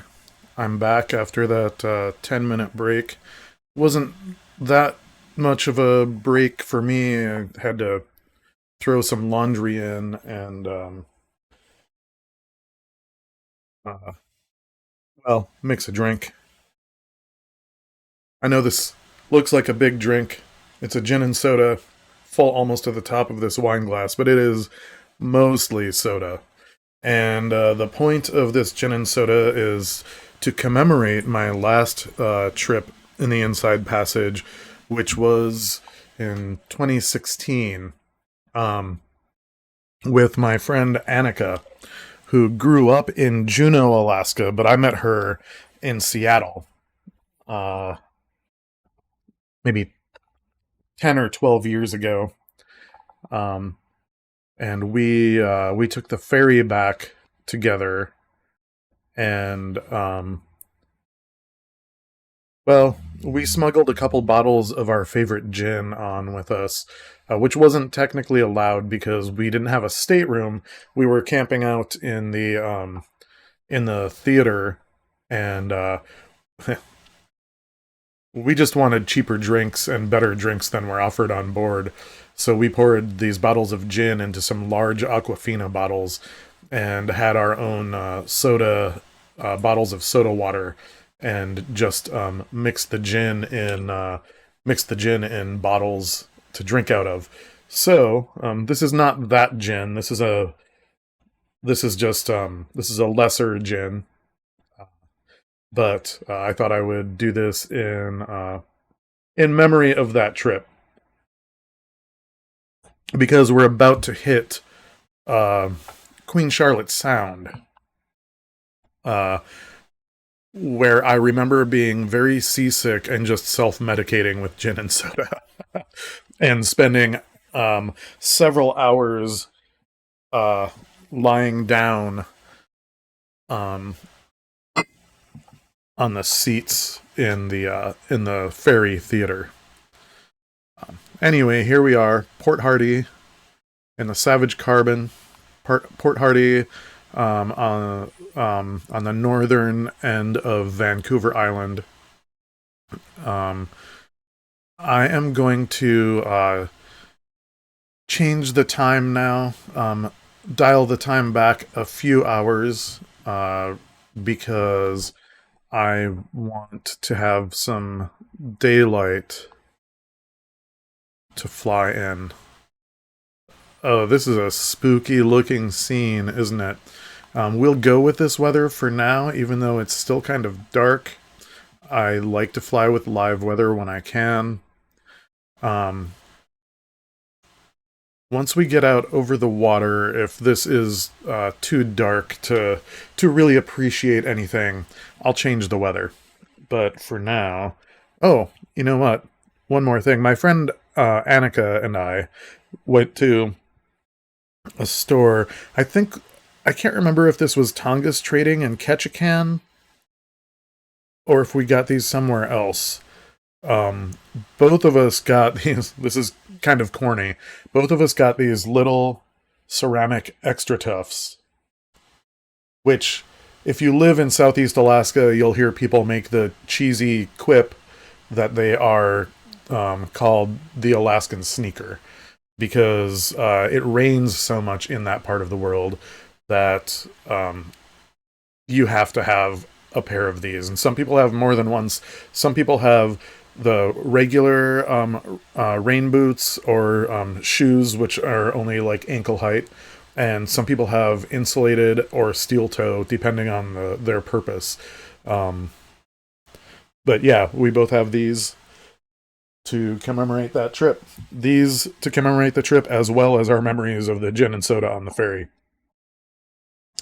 Okay, I have re-upped my fuel here since I wasn't able to get fuel. There aren't any services at this airstrip, and I'm ready to get going. Just to give you an update of our progress, where we are. Um, we are. I'm gonna bring Navigraph up onto the screen here. to show you where we came from, where we're going, and our progress today. So, this is day 2 of the trip. Yesterday, day 1, we started out all the way down at the bottom here, KBLI Airport, Bellingham International Airport. Bellingham is where the Alaska State ferries turn around when they come to the mainland, when they come to mainland Washington. And so there's an Alaska State ferry terminal here. I believe it's still one ferry a week that comes to Bellingham. They used to up that to 2 a week in the summer, but now they don't have enough active boats to do that. The legislature in Alaska has cut the ferry system's funding by quite a bit over the last 10 to 15 years. It's a lot less convenient, a lot less reliable than it used to be.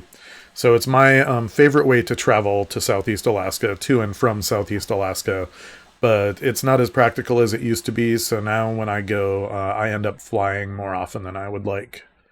But anyway, yesterday we went from KBLI to Desolation Sound, where we landed on a sandbar in or near Refuge Cove, which is a really beautiful area. I've been there by boat.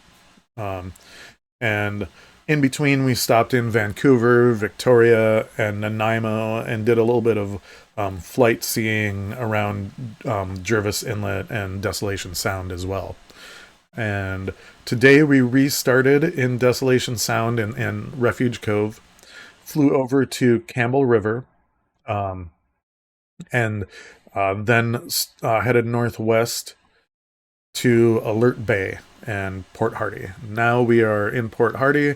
We'll be taking off shortly and heading north over Queen Charlotte Sound, which is the largest open body of water that you cross um, when you take the Inside Passage up to Southeast Alaska. Basically, there are 3 points where you encounter that are where you're exposed to the water of the Pacific Ocean.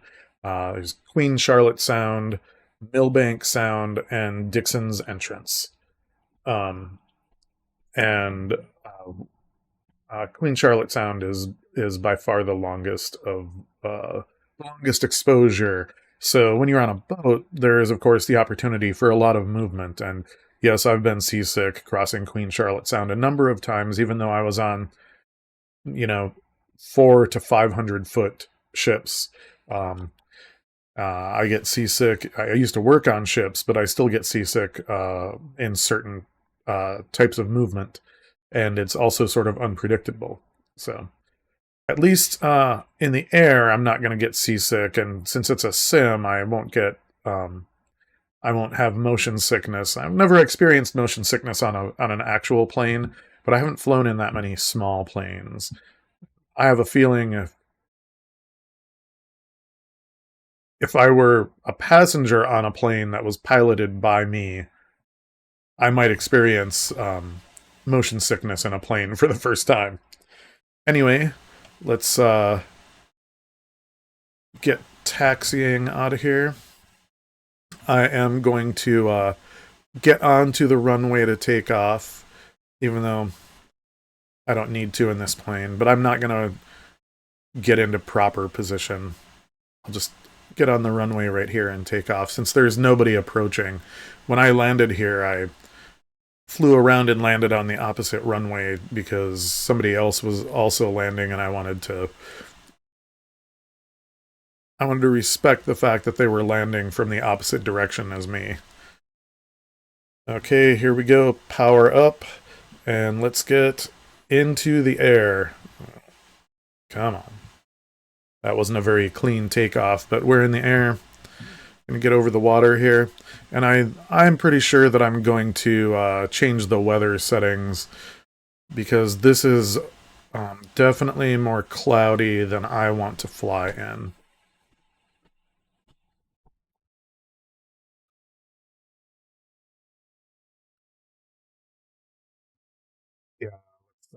Get into the weather here. Don't need it like this. Let's see. We can have some precipitation.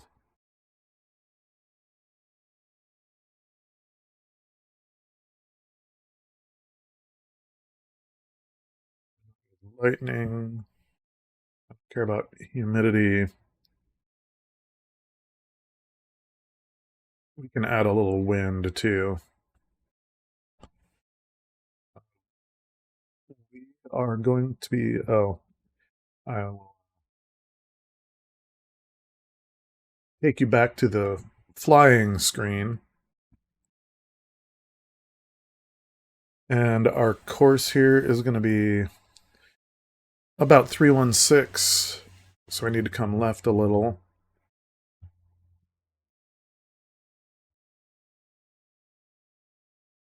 And I'll give us. Wind from 271 will be fine. I'll up the speed a little bit so we have a little bit of wind to deal with just to make it more interesting. Gusting from the same direction. We'll say gusts up to 10 knots. We don't want the frequency super high though. I want it to be interesting but not necessarily challenging. So we'll go about 6 gusts a minute.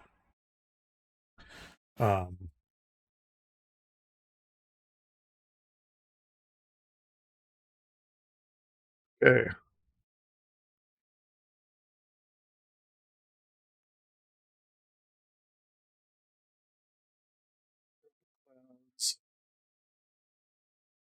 Okay, we'll go with scattered clouds. That gives us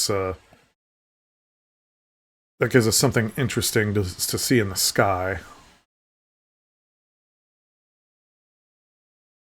Probably stay low. I love the way these areas look in the clouds as well as in the sun. It rains here a lot, anyways, especially as we get farther north into southeast Alaska. So we might as well see what it looks like in the rain, and it's beautiful, no matter what the weather is. To be honest, as long as you can see it. If you can't see it, of course, it doesn't matter.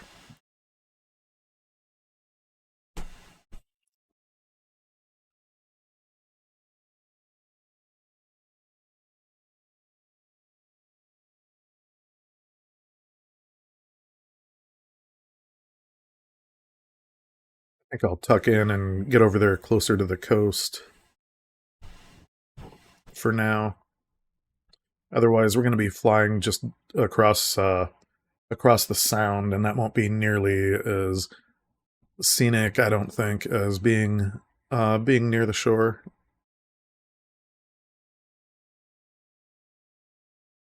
Cut back on the power a little bit.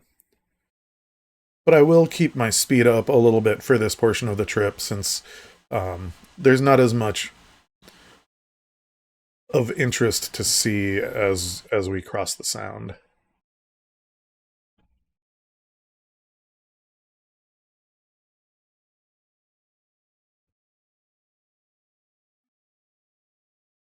We do have one sort of interim stop um, where I think we might be able to find a place to land. It's the Egg Island Lighthouse. Um,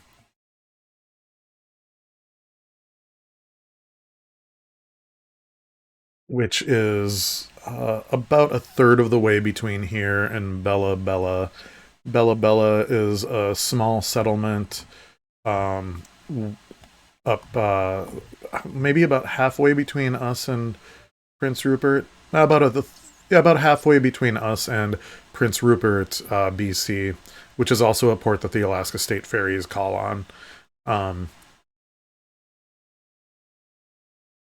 and it'll position us nicely to get to Prince Rupert on the next stream, and on the next stream we will also cross into Alaska. So, um, be continuing our trip there.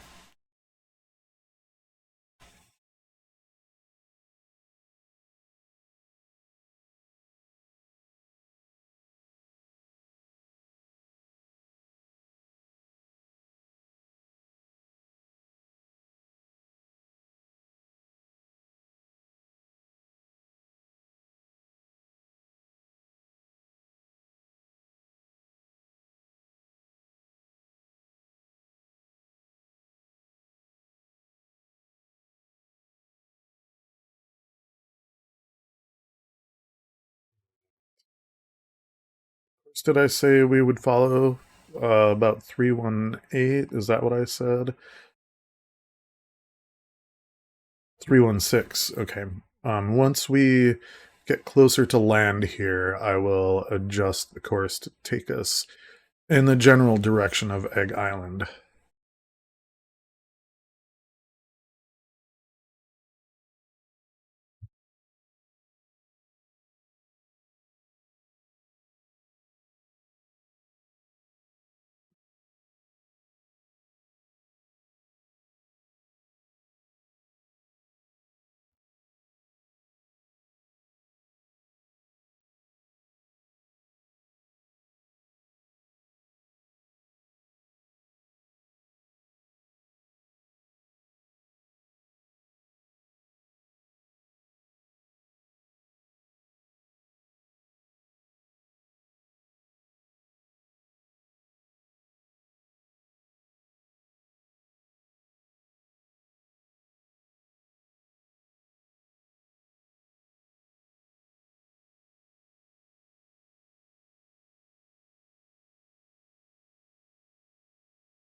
Okay, here we are along the central British Columbia coastline between Port Hardy and Egg Island Lighthouse.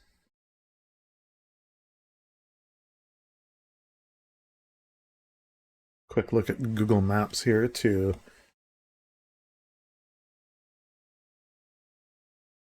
look at to orient ourselves maybe a little more accurately.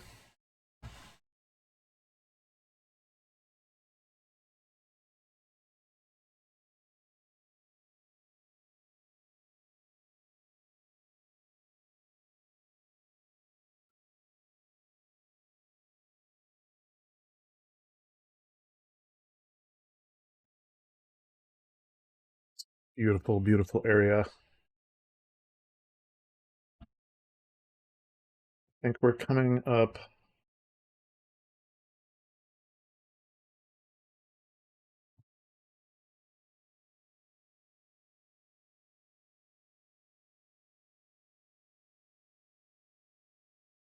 think we're coming up on a provincial park here that'll be off to the right in this bay off to the right. It's called Allison Harbor Marine Provincial Park.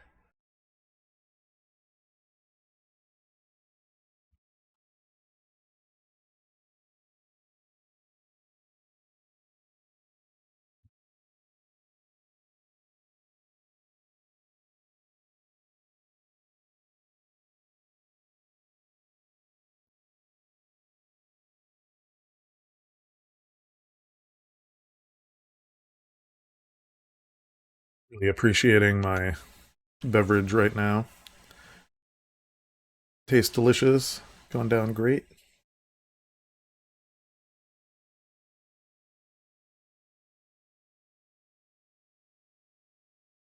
Look at this.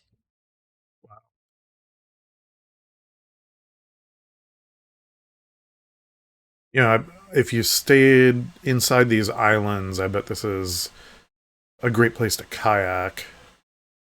I mean, it's not very large, but if you had a place to camp, if you could spend a day or two here just kayaking around. There are some smaller inlets just ahead of us, but unfortunately, you have to get into the open water first. So I guess if the weather isn't too bad, um, you you could come out here before you duck back in.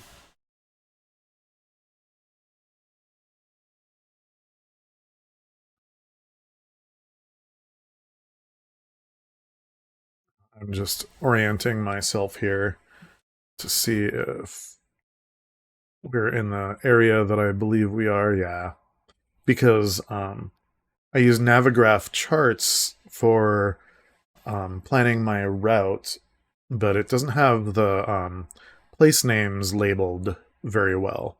So I have to use a combination of that and Google Maps to really get my really get my bearings and be able to see where I am. So I believe right ahead of us here is the Allison Harbor Marine Provincial Park.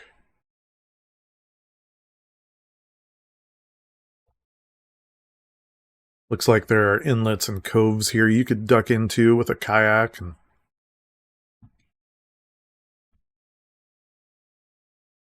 just relax.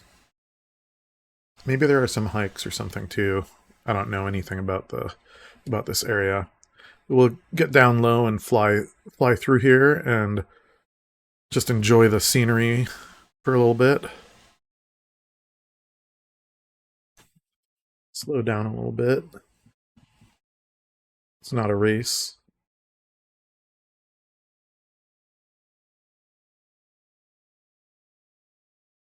One of the great things about this plane is if you need more power, you get it pretty fast.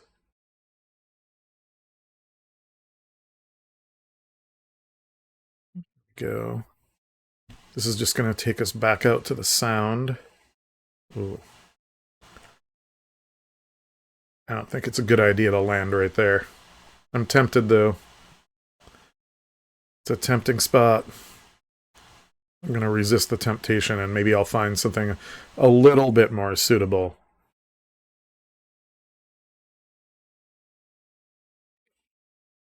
I like challenging myself, but I don't love going into the water and having to slew back up out of it. It feels like cheating.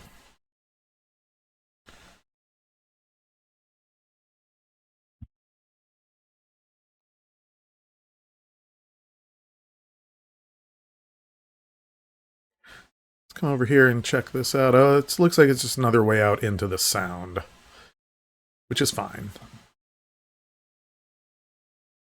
We're heading into the sound either way. We are low and slow.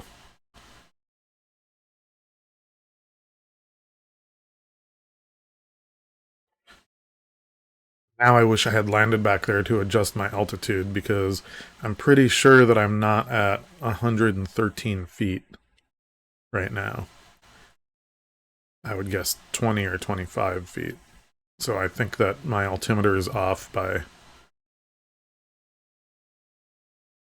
maybe 100 to 120 feet. Oh yeah, look at that. My wingtip is almost in the water and it was showing 120 feet. So I can be confident that the altimeter is off by over 100 feet.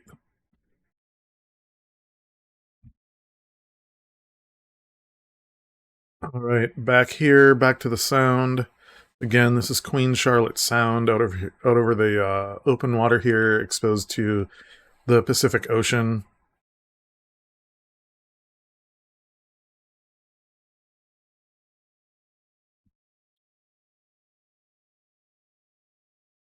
Beautiful coastline.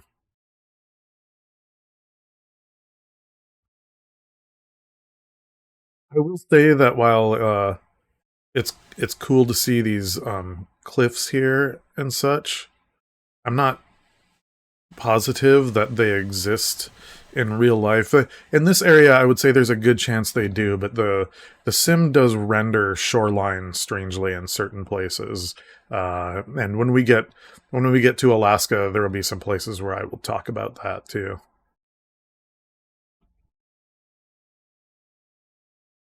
It'd be cool if we'd see some boats out here.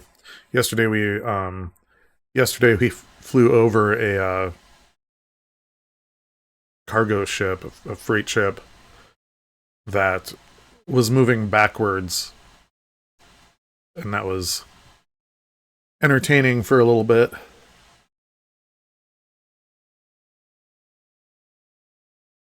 I don't have the replay tool active right now, so I can't show you.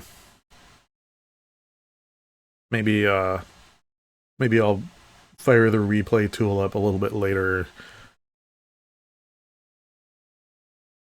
If I get some chatters before the end of the stream, I'll bring up the replay tool and show you the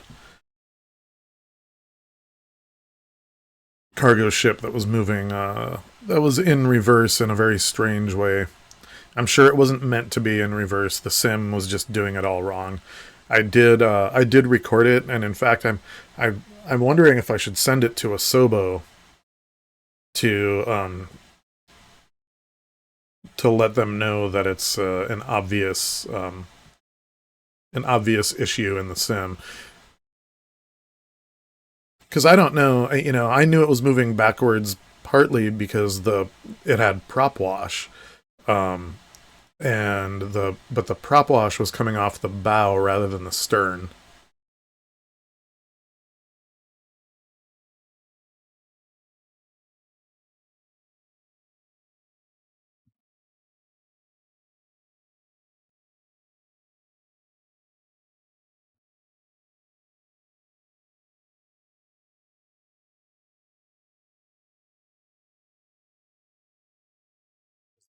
Is this a waterfall?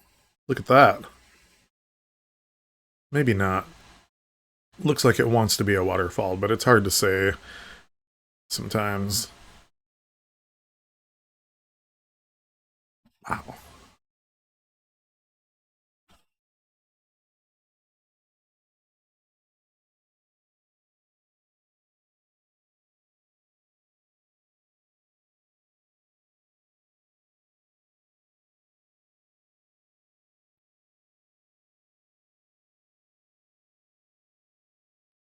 Too bad if there's anybody else here flying with me, I won't know unless they say so in the chat. Because today the sim really doesn't want to show me people around me.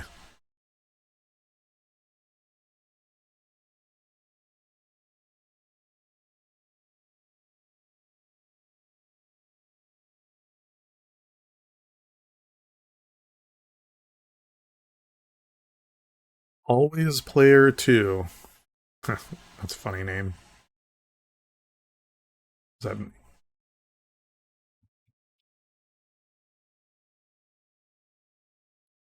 really get a kick out of some people's usernames.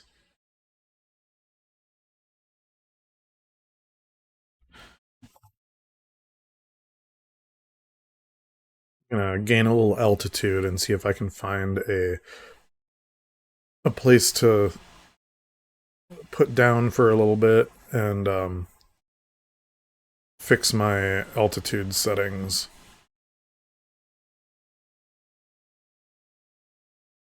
Actually, it looks like I might be able to land right at one of these points up here. So I will scout that out. Or at least attempt to land. I guess if I land in the water, I know exactly what my altitude is. Can I land on that? If I come back around? Yeah, I think so.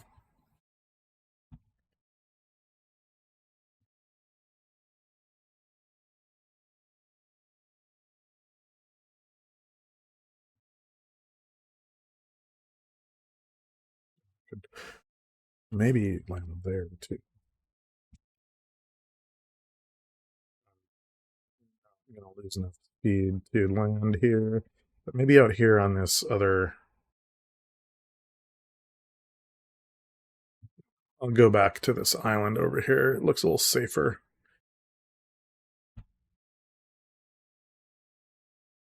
Perhaps.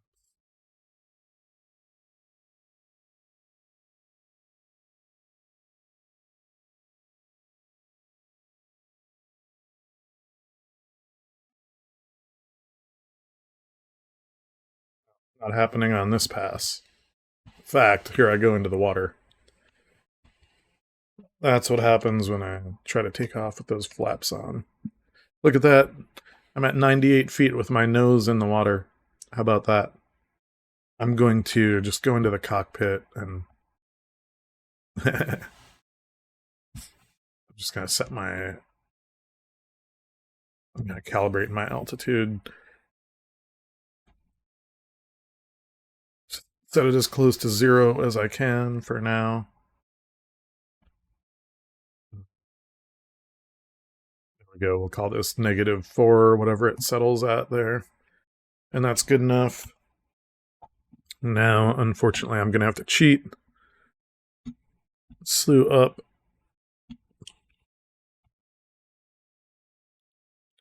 Hopefully, yeah, there we go. It gave us enough speed to stay in the air.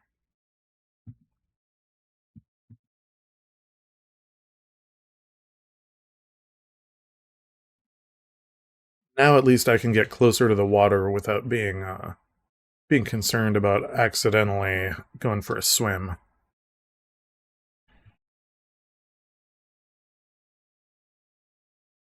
I just might I might be like 5 feet higher right now than oh yeah, that was 0 feet, so I bet I'm between 1 and 5 feet higher than my altimeter says. Actually it might be spot on.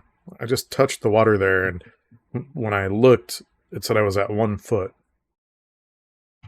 So that's not bad. I'll take it.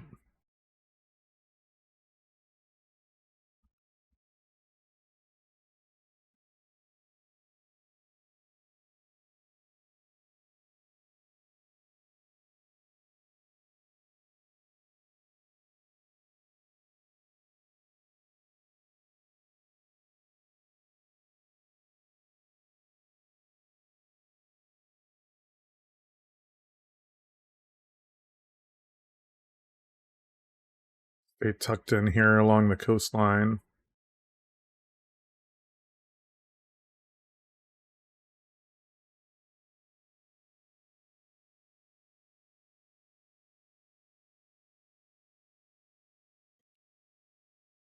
I just thought of something to add to my streaming to-do list. A running list of items to take care of, hopefully before the next stream.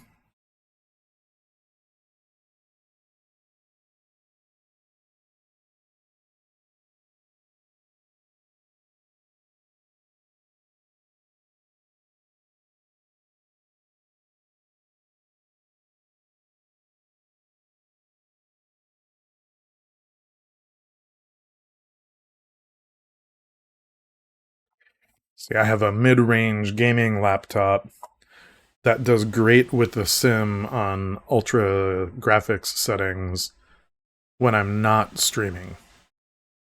Adding the workload of the stream to it proved to be just a little bit too much.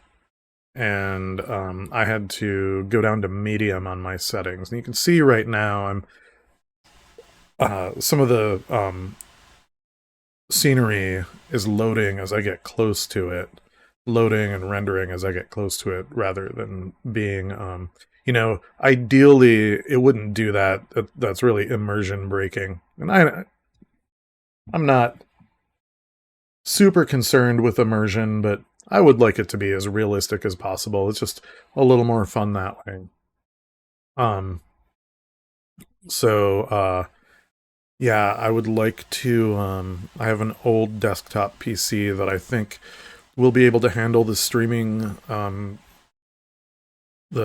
portion with no problem. So I think I'm gonna get. I think I'm gonna invest in a capture card and get this PC up and running and offload the stream responsibilities and the stream load onto that PC, um, so that I can hopefully get my settings back to ultra. It still looks really good, but when I'm not streaming, I don't get those. I don't get the scenery loading like that as often.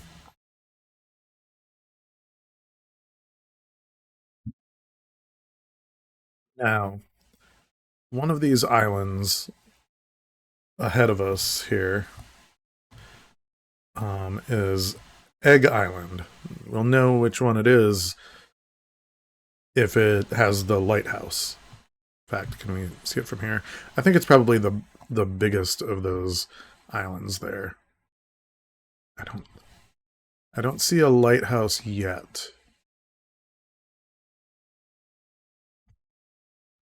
It could just be around the other side.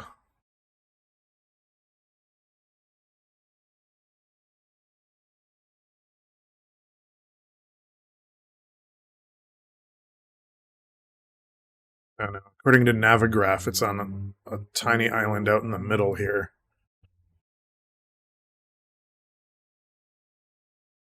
So it should be right down here.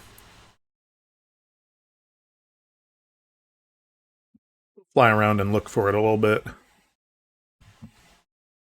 If it's here, it'll be our first lighthouse of the trip.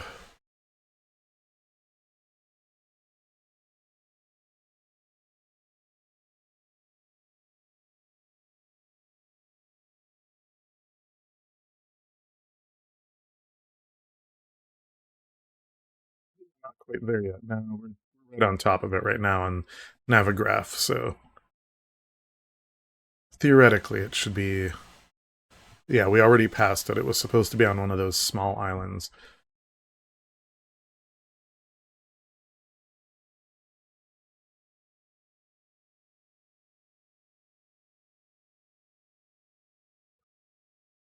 We're just going to take another look because even though the lighthouse isn't there, I bet we will see some artifacts of it on the ground on one of these islands.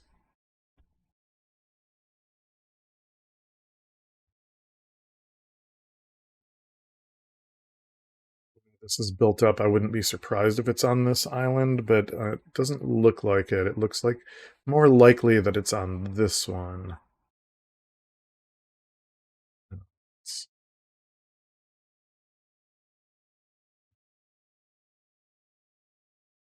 So sometimes the sim doesn't know how to render certain buildings or objects that are on the ground. And instead, you get a two-dimensional artifact of that item that's just located where it is in, in real life. I'm not going to make that landing, but we can make a landing happen here. A landing or a crash. I don't want to go into the trees, but I think it might be inevitable. Yeah, spin around into the trees. All right. Bring the flaps in, and then we can get out of the trees.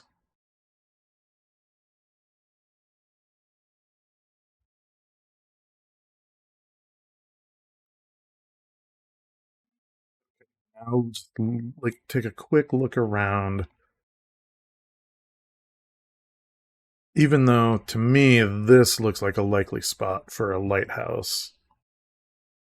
According to Navigraph, it is.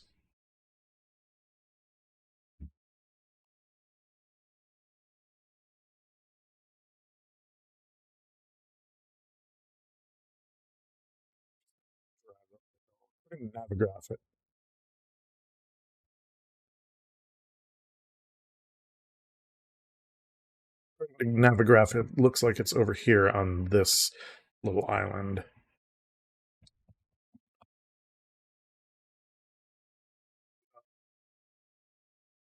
Got zoomed too far in.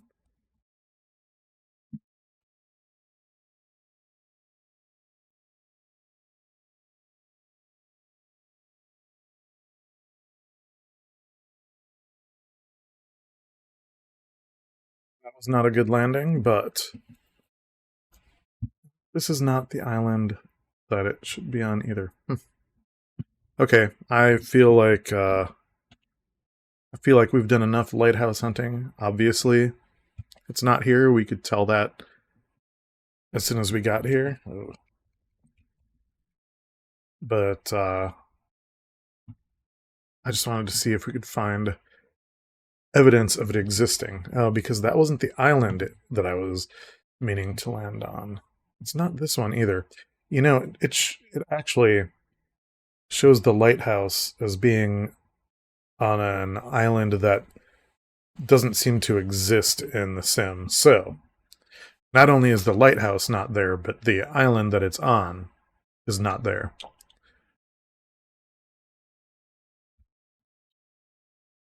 What's that?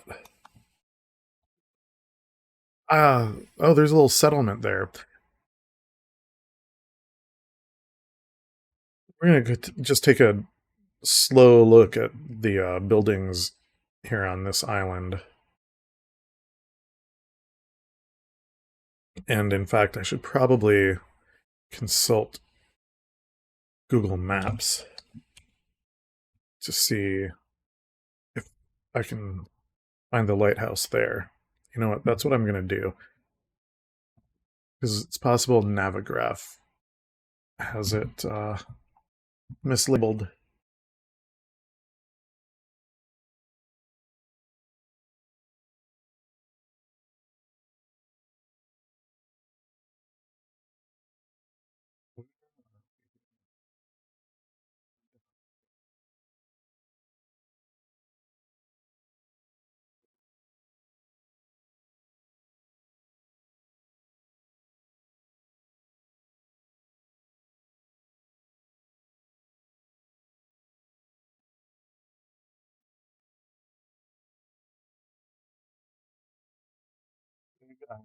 Oh, no, that is the lighthouse.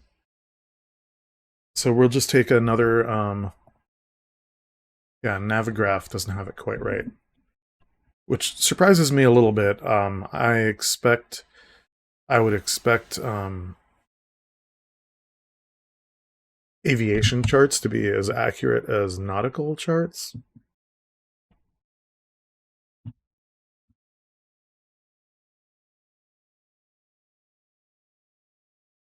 Yeah,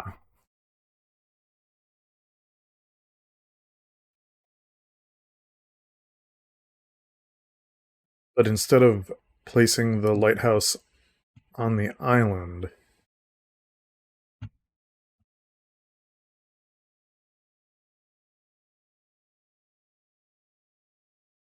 it places it in a on a non-existent island.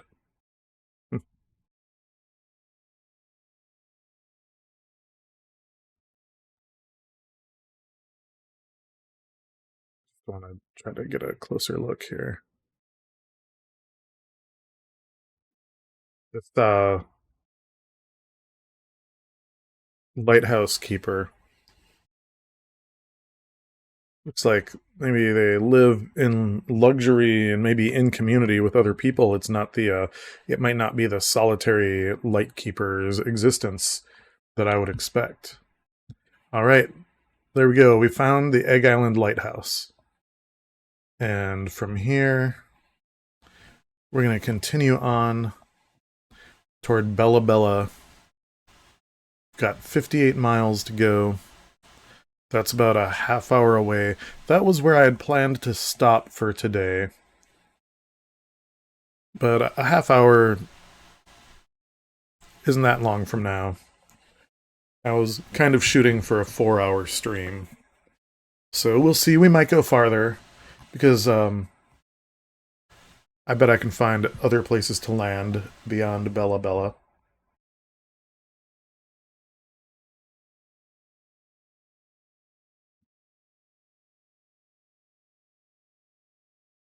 Find some other settlements or small places. Oh, I could just continue on after that and go as far as Butte Dale, where I most likely can find a place to land. We'll just see what happens and how I'm feeling about continuing. I do have some things to do. I have to do some kitchen cleaning and such tonight.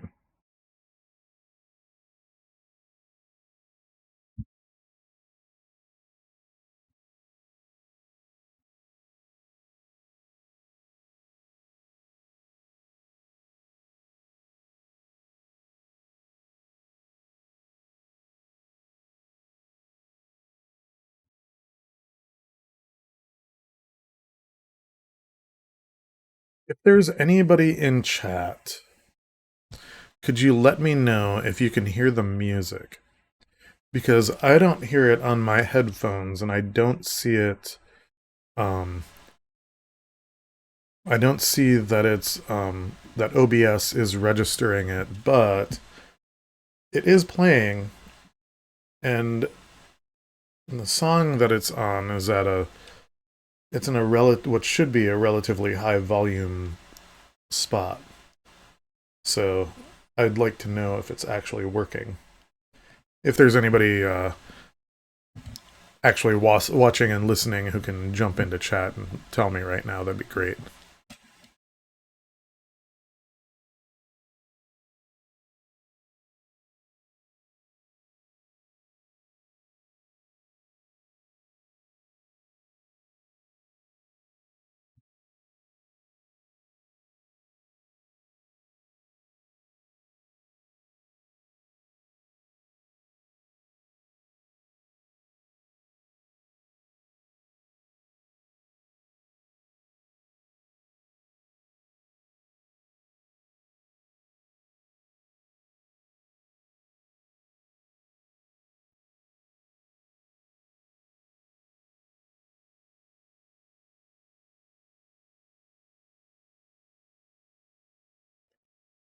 Okay.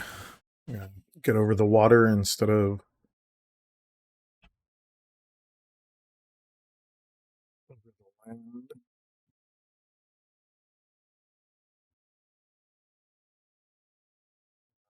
Fly over land. The inside passage is about the water, not the land. I mean, the views of the land are great, but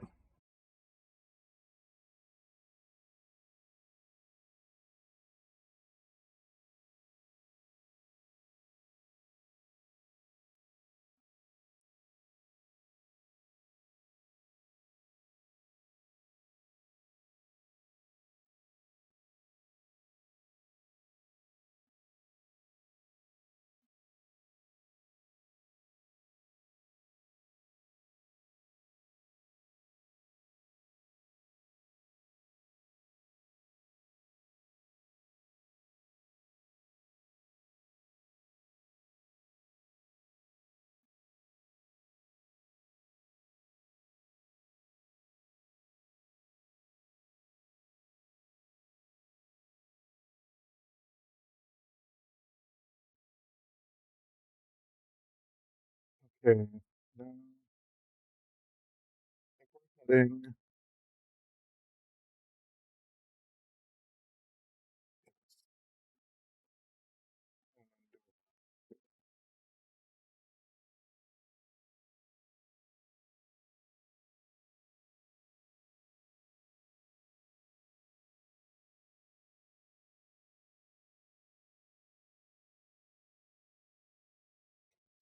well, no, we can't. Okay, I'll talk about that later, I guess.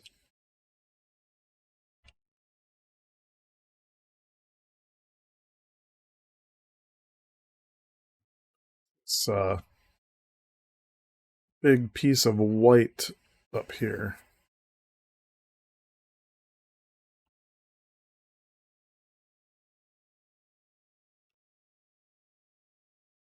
The fun thing for me in this sim is looking at scenery and exploring.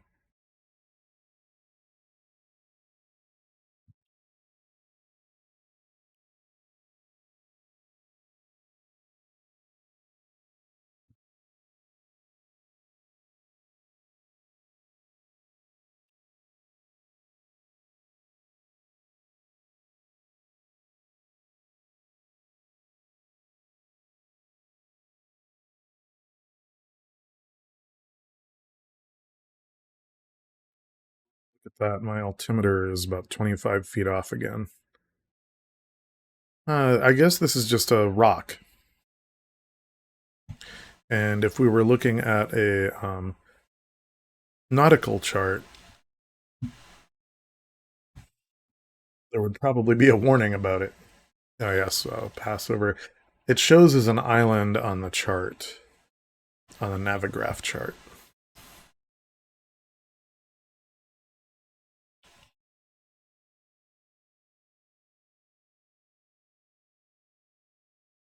Okay, we'll get back out. Go back out toward the main passage over here.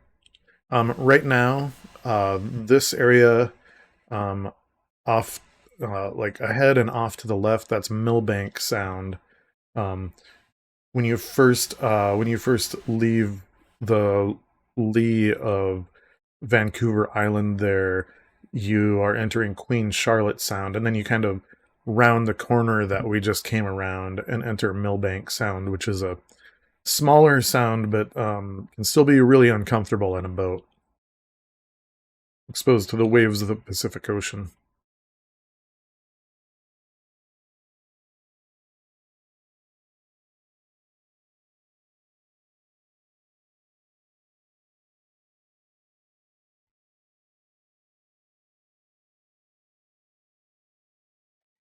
This island up ahead here, I think that's Calvert Island, Calvert. Just a large island protecting this passage from the Pacific.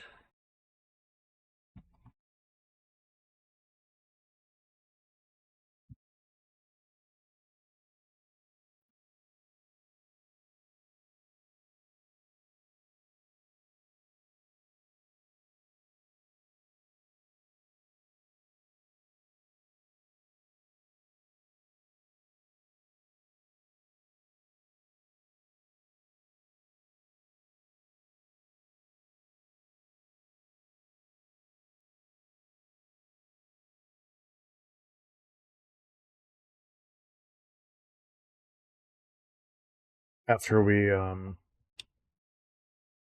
pass by Calvert Island, we'll be turning north a little bit once we get. Well, we can start to turn a little more north now.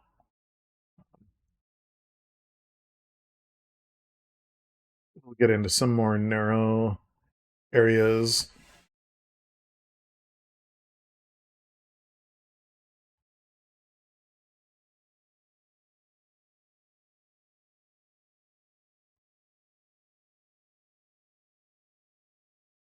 Okay.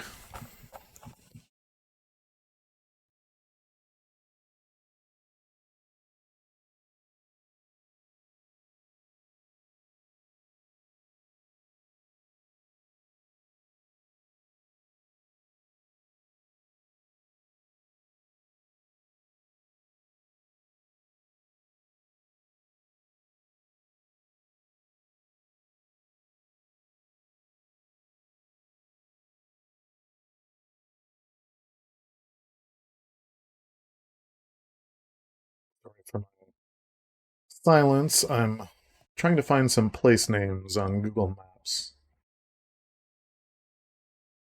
But unfortunately, you never know what resolution you're going to have to be at on Google Maps for it to uh, display location names.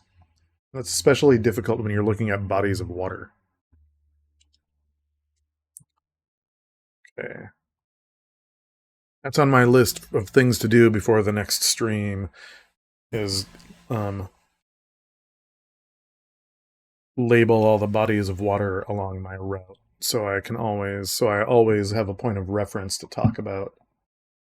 Because I've been to most of these places. I just don't remember what they're called. So I might have to find nautical charts to look at uh, to learn what they are.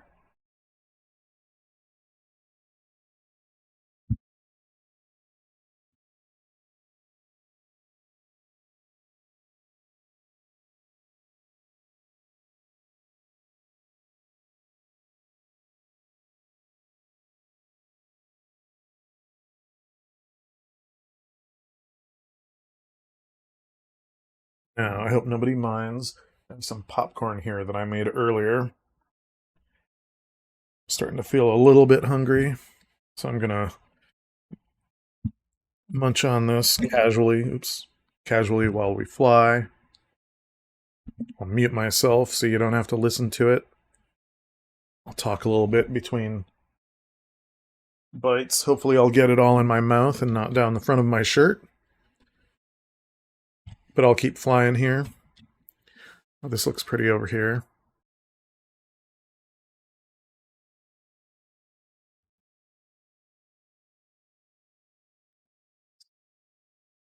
Down here and look at some scenery. I'll be back on the mic in a moment.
The unmute didn't work. It's so pretty here. I hope you noticed the waterfall back there a little ways before we started to cross over the land, where you probably thought I was going to crash, but this plane's so responsive, all I had to do was go to full power and got me right up out of trouble.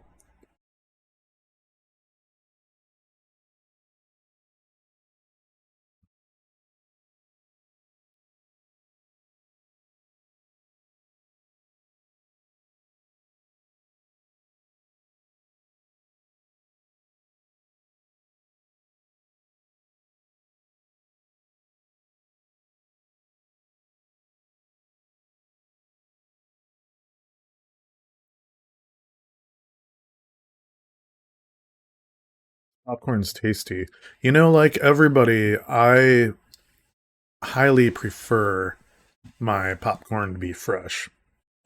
But, um, sometimes you just have to accept what you're able to make happen. And I knew I didn't want to take time during the stream to pop the popcorn. I wasn't hungry yet before stream. I knew I would get a little hungry during stream and feel a little snacky. So I made it ahead of time. I've been craving popcorn for a while. And in fact, I did make some yesterday before the stream, but I made basically instead of just melting butter, I made like a little buffalo sauce style topping, and I added too much to the popcorn, and it ended up just being a soggy mess. Um, so if it would have been fine if I had eaten it when it was fresh, but I was starting stream and it was just too big of a mess on my fingers to deal with, so I decided to save it for later. And by then, it had all soaked into the popcorn, and it was just gross. So I had to throw that away, unfortunately, but not a big deal because I bought a big bag of popcorn from the bulk section the other day.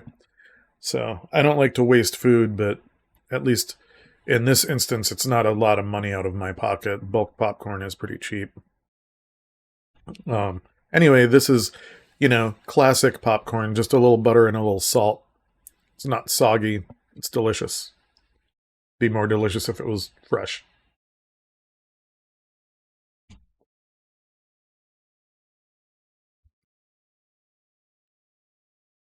Popcorn is a very nostalgic snack for me. When I was a kid, I think my dad ate a bowl of popcorn every single night. Well, popcorn or peanuts. He always had one or the other. He'd sit down and watch baseball or whatever other sport he was into that night, or the Dukes of Hazzard, which back then was on Friday nights, and sit down on his snack sit down with his snack. He wouldn't even sit on the couch usually. He'd sit on the floor in front of the couch. For some reason, that was more comfortable for him, and just munch on his snack. But one time, actually, now when I eat peanuts, I kind of marvel at how many peanuts he must have eaten. Um, Although he's not the same kind of snacker as me. Like generally, you put a snack in front of me, I just eat it constantly until it's gone. Whereas he's one of those people with, what do they call it? Self control. And when he snacks, he's able to have like one or two morsels and then nothing else for a little bit. That is not my superpower, let's say. Um,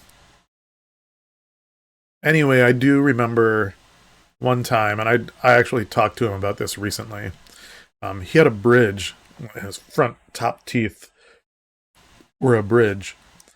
And one time we were eating popcorn balls, which I don't know if people even know what those are anymore, but they're what they sound like. They're popcorn with like caramel or some kind of syrup added to like turn them into a ball about this big, about like smaller than this, about half the size of my fist, probably, maybe a little bigger than that. And um, one time we were watching TV together. I don't remember what we were watching, but he we had popcorn balls, and he bit into his popcorn ball, and his bridge came out in the popcorn ball. And I didn't realize until that point that my dad didn't have um, teeth there. He didn't have real teeth there. It was a bridge. I didn't, I was young. I'd never heard of a bridge. I wasn't aware of its existence, much less like have any idea what it was. And, so that was pretty funny. Popcorn memories. What can I say? I don't think I have any other popcorn memories. Just makes me nostalgic for spending time with my dad, watching TV with my dad mainly.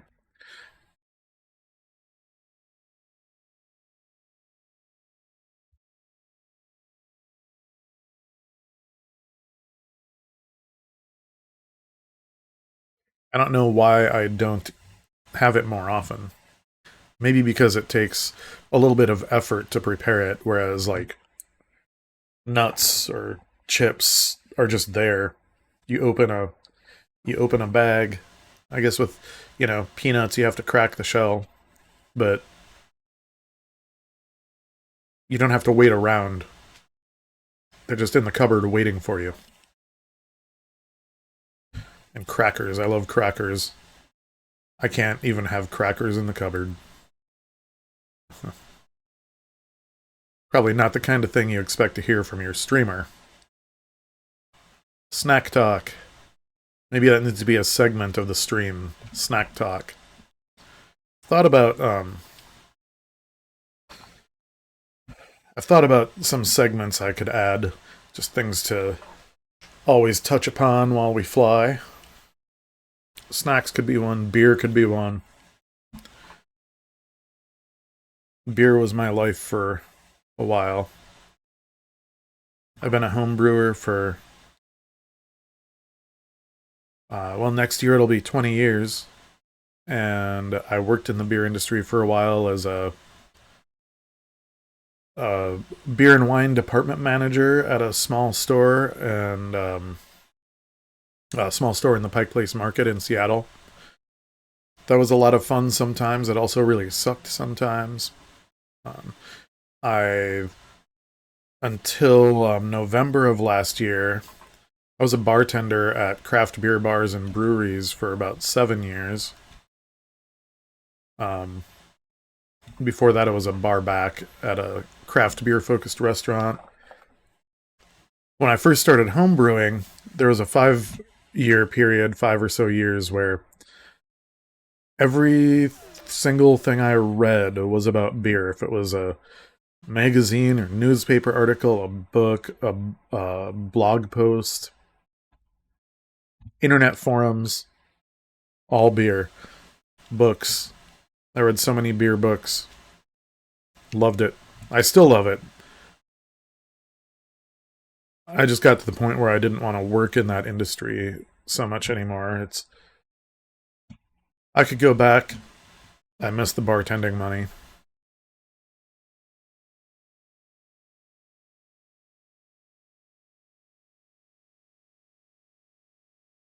I wonder if there's a way I can make this more misty instead of cloudy, like more misty but without losing some light. I don't want it to be super dark.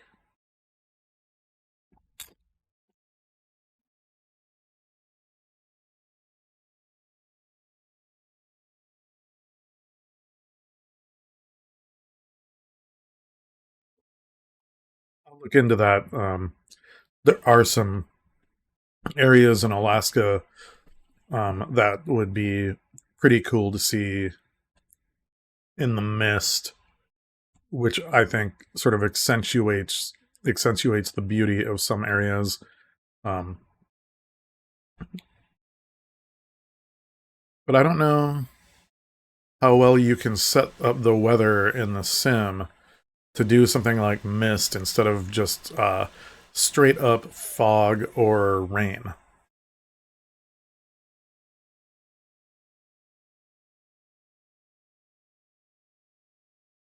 Maybe I'll luck out, and if I fly in with live weather, I'll just find it. I mean, it's getting to be the time of year in Southeast Alaska where rain and mist are much more likely than sunshine. So could just luck out in a couple spots. Back to my popcorn for a second.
All right, so it looks to me like my altimeter is probably about 15 feet off.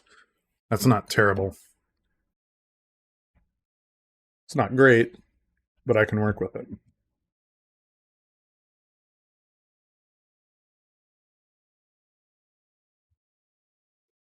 It doesn't really matter that much. I'm just like to fly as low as I can a lot of the time without actually going for a swim. This water is pretty cold, regardless of the time of year. The Actually, ah, it's only about 3 feet off. It looks like 2 feet probably. That's not bad at all. Yeah,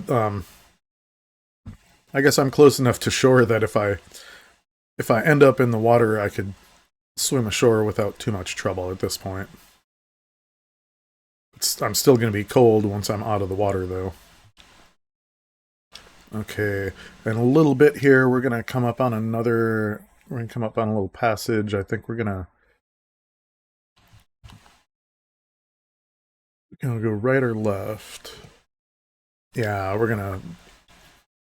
The passage is going to open up here on the left, and we're going to take a left and fly west for a little bit. And then we're going to turn north and go up to Bella Bella. We're making pretty good progress here, even though we're flight seeing along the way. I guess if we had gone straight, we'd be about 2 minutes from Bella Bella if we'd gone straight in. As it is, I guess we're probably about 10 minutes away.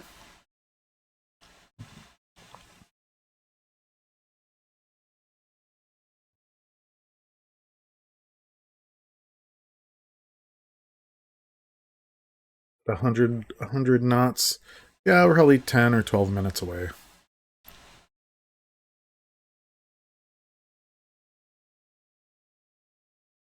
Maybe 15. It's sort of hard for me to judge. Not that it matters that much. We're almost there.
Oh, hey there, Vampy. How you doing? You caught me snocking on popcorn. How's your day going? Hopefully my mic's working okay. I had some problems earlier, but I think we figured it out after some troubleshooting.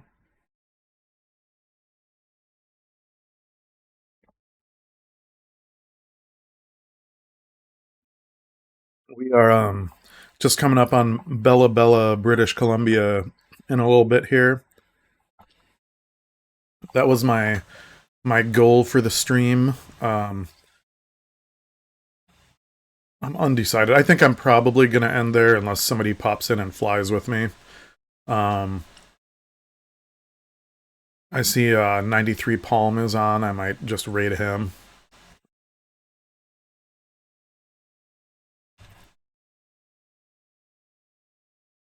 Flying beautiful British Columbia right now.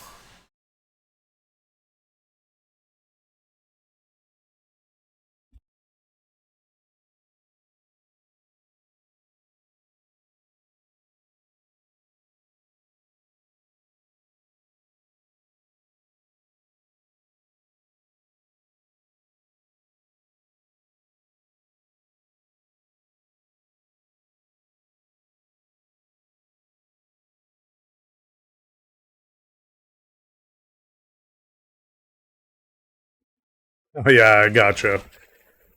I've I did the mobile thing a time or two and didn't really have a great experience, so I haven't done it in a long time. Yeah, we started down in Desolation Sound today, which is a beautiful area given a terrible name by I don't remember if it was Cook or Vancouver, but they both had terrible attitudes when they were exploring this area, and they gave beautiful things bad names. Um, and From there, we flew to Campbell River, and then Port Hardy.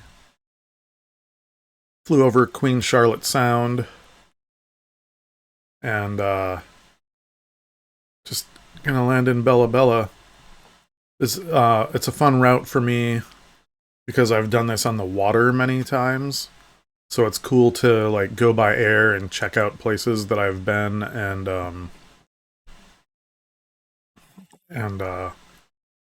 I know bring back some memories. Right now I'm almost finished with a gin and soda, which is actually in memory of my last trip through this area with a friend when we smuggled a couple bottles of our favorite gin onto the Alaska State Ferry that we were on so that we could drink good liquor for a lot cheaper than we would, you know, spend on bad liquor on the ferry. We poured this really good gin into Aquafina bottles and mixed it in we mixed it with soda in used bottles. We just I think we had an extra bottle or something, so we uh would pour like we started out by pouring like half the soda out of or like a quarter of the soda out of two different bottles into this one bottle, and then filled the rest up with gin. And we did that through the area that we're flying through right now, and down into Millbank Sound and Queen Charlotte Sound, where the waves got really big, and we both got seasick, and we just drank our way through it.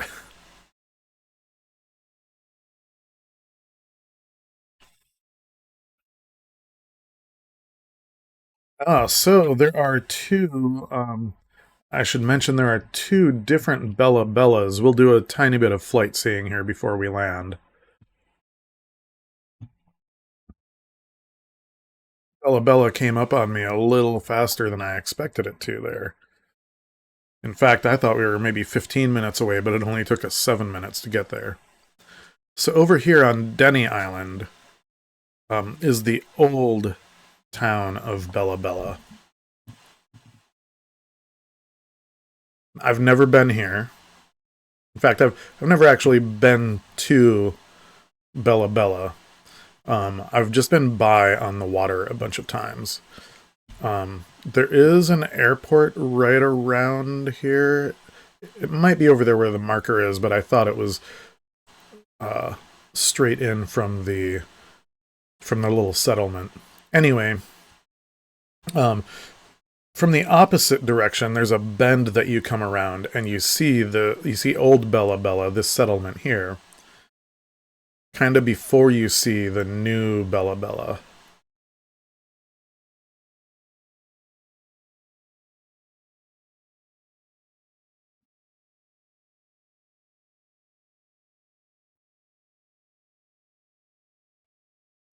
Try to slow down a little bit and actually take a look here.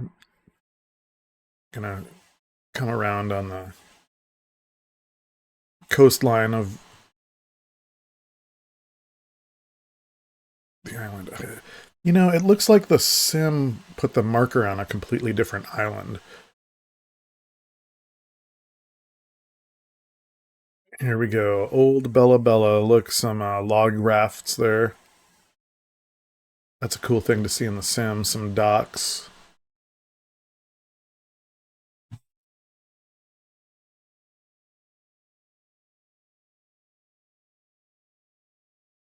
Trimming some trees.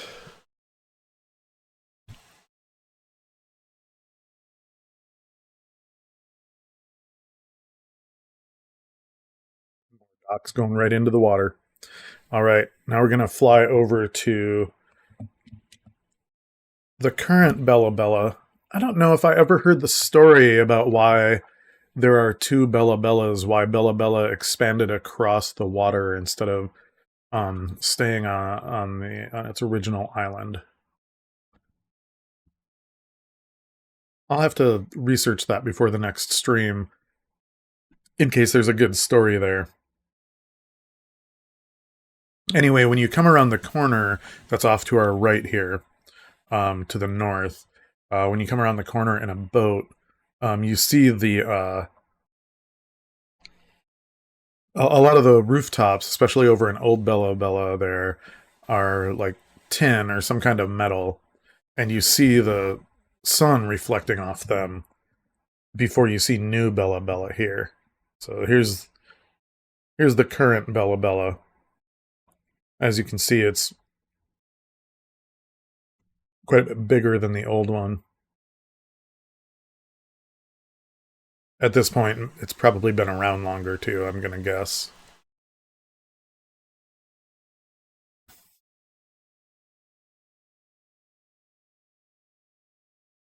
Okay. We're gonna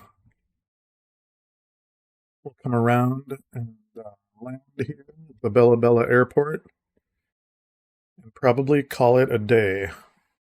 Didn't go as long as I would ideally like, but that's all right. I need a little bit of a break. I have some cleaning to do. Maybe I'll even come back on later and do a different flight somewhere.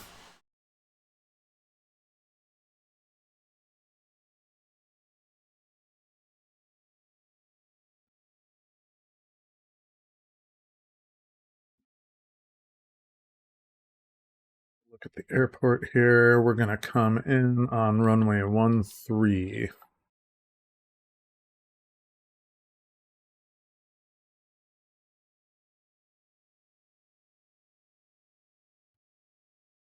Oh, this is perfect. Looks like I'm gonna finish my gin and soda right when I finish stream.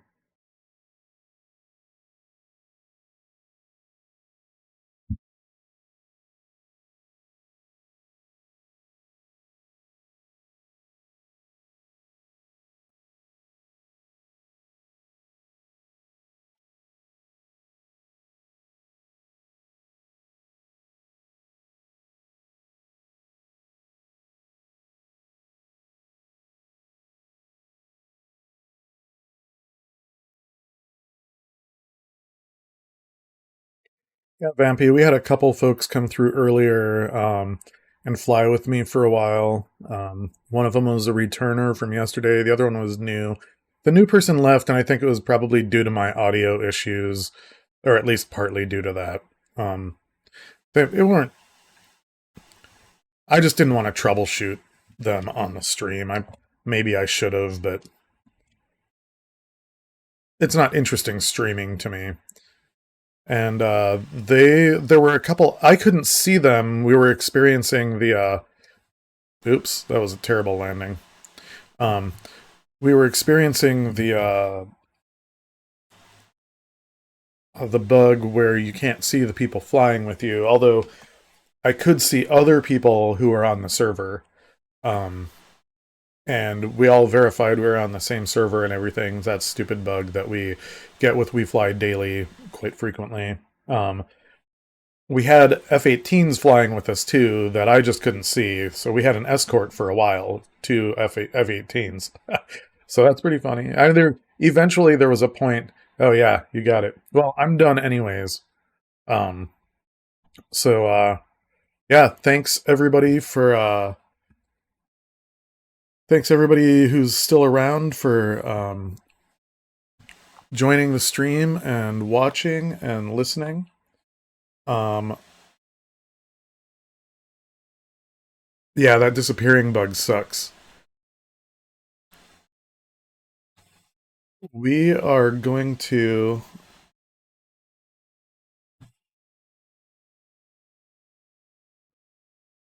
we're gonna call it a day here. I'll drop a link to my Discord in the chat since I don't think I've put it on my profile yet. I thought I had Discord running and this was going to be quick.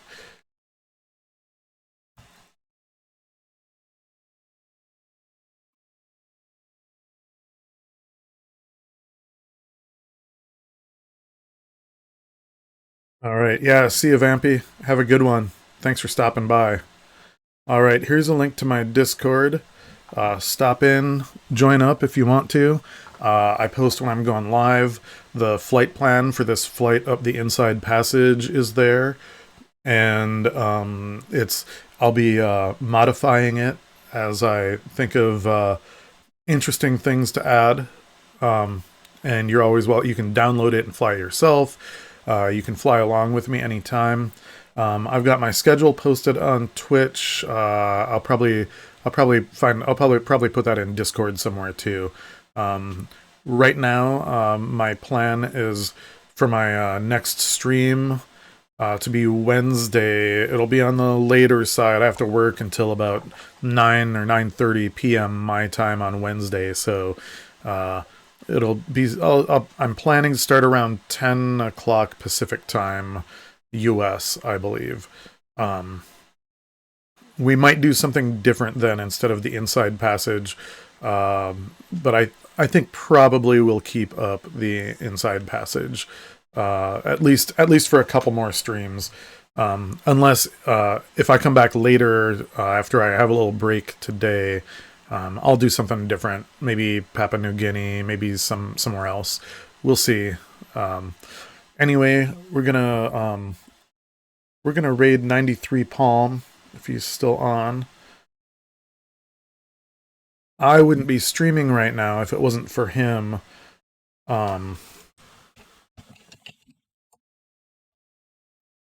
If it wasn't for him getting me to watch some other streamers.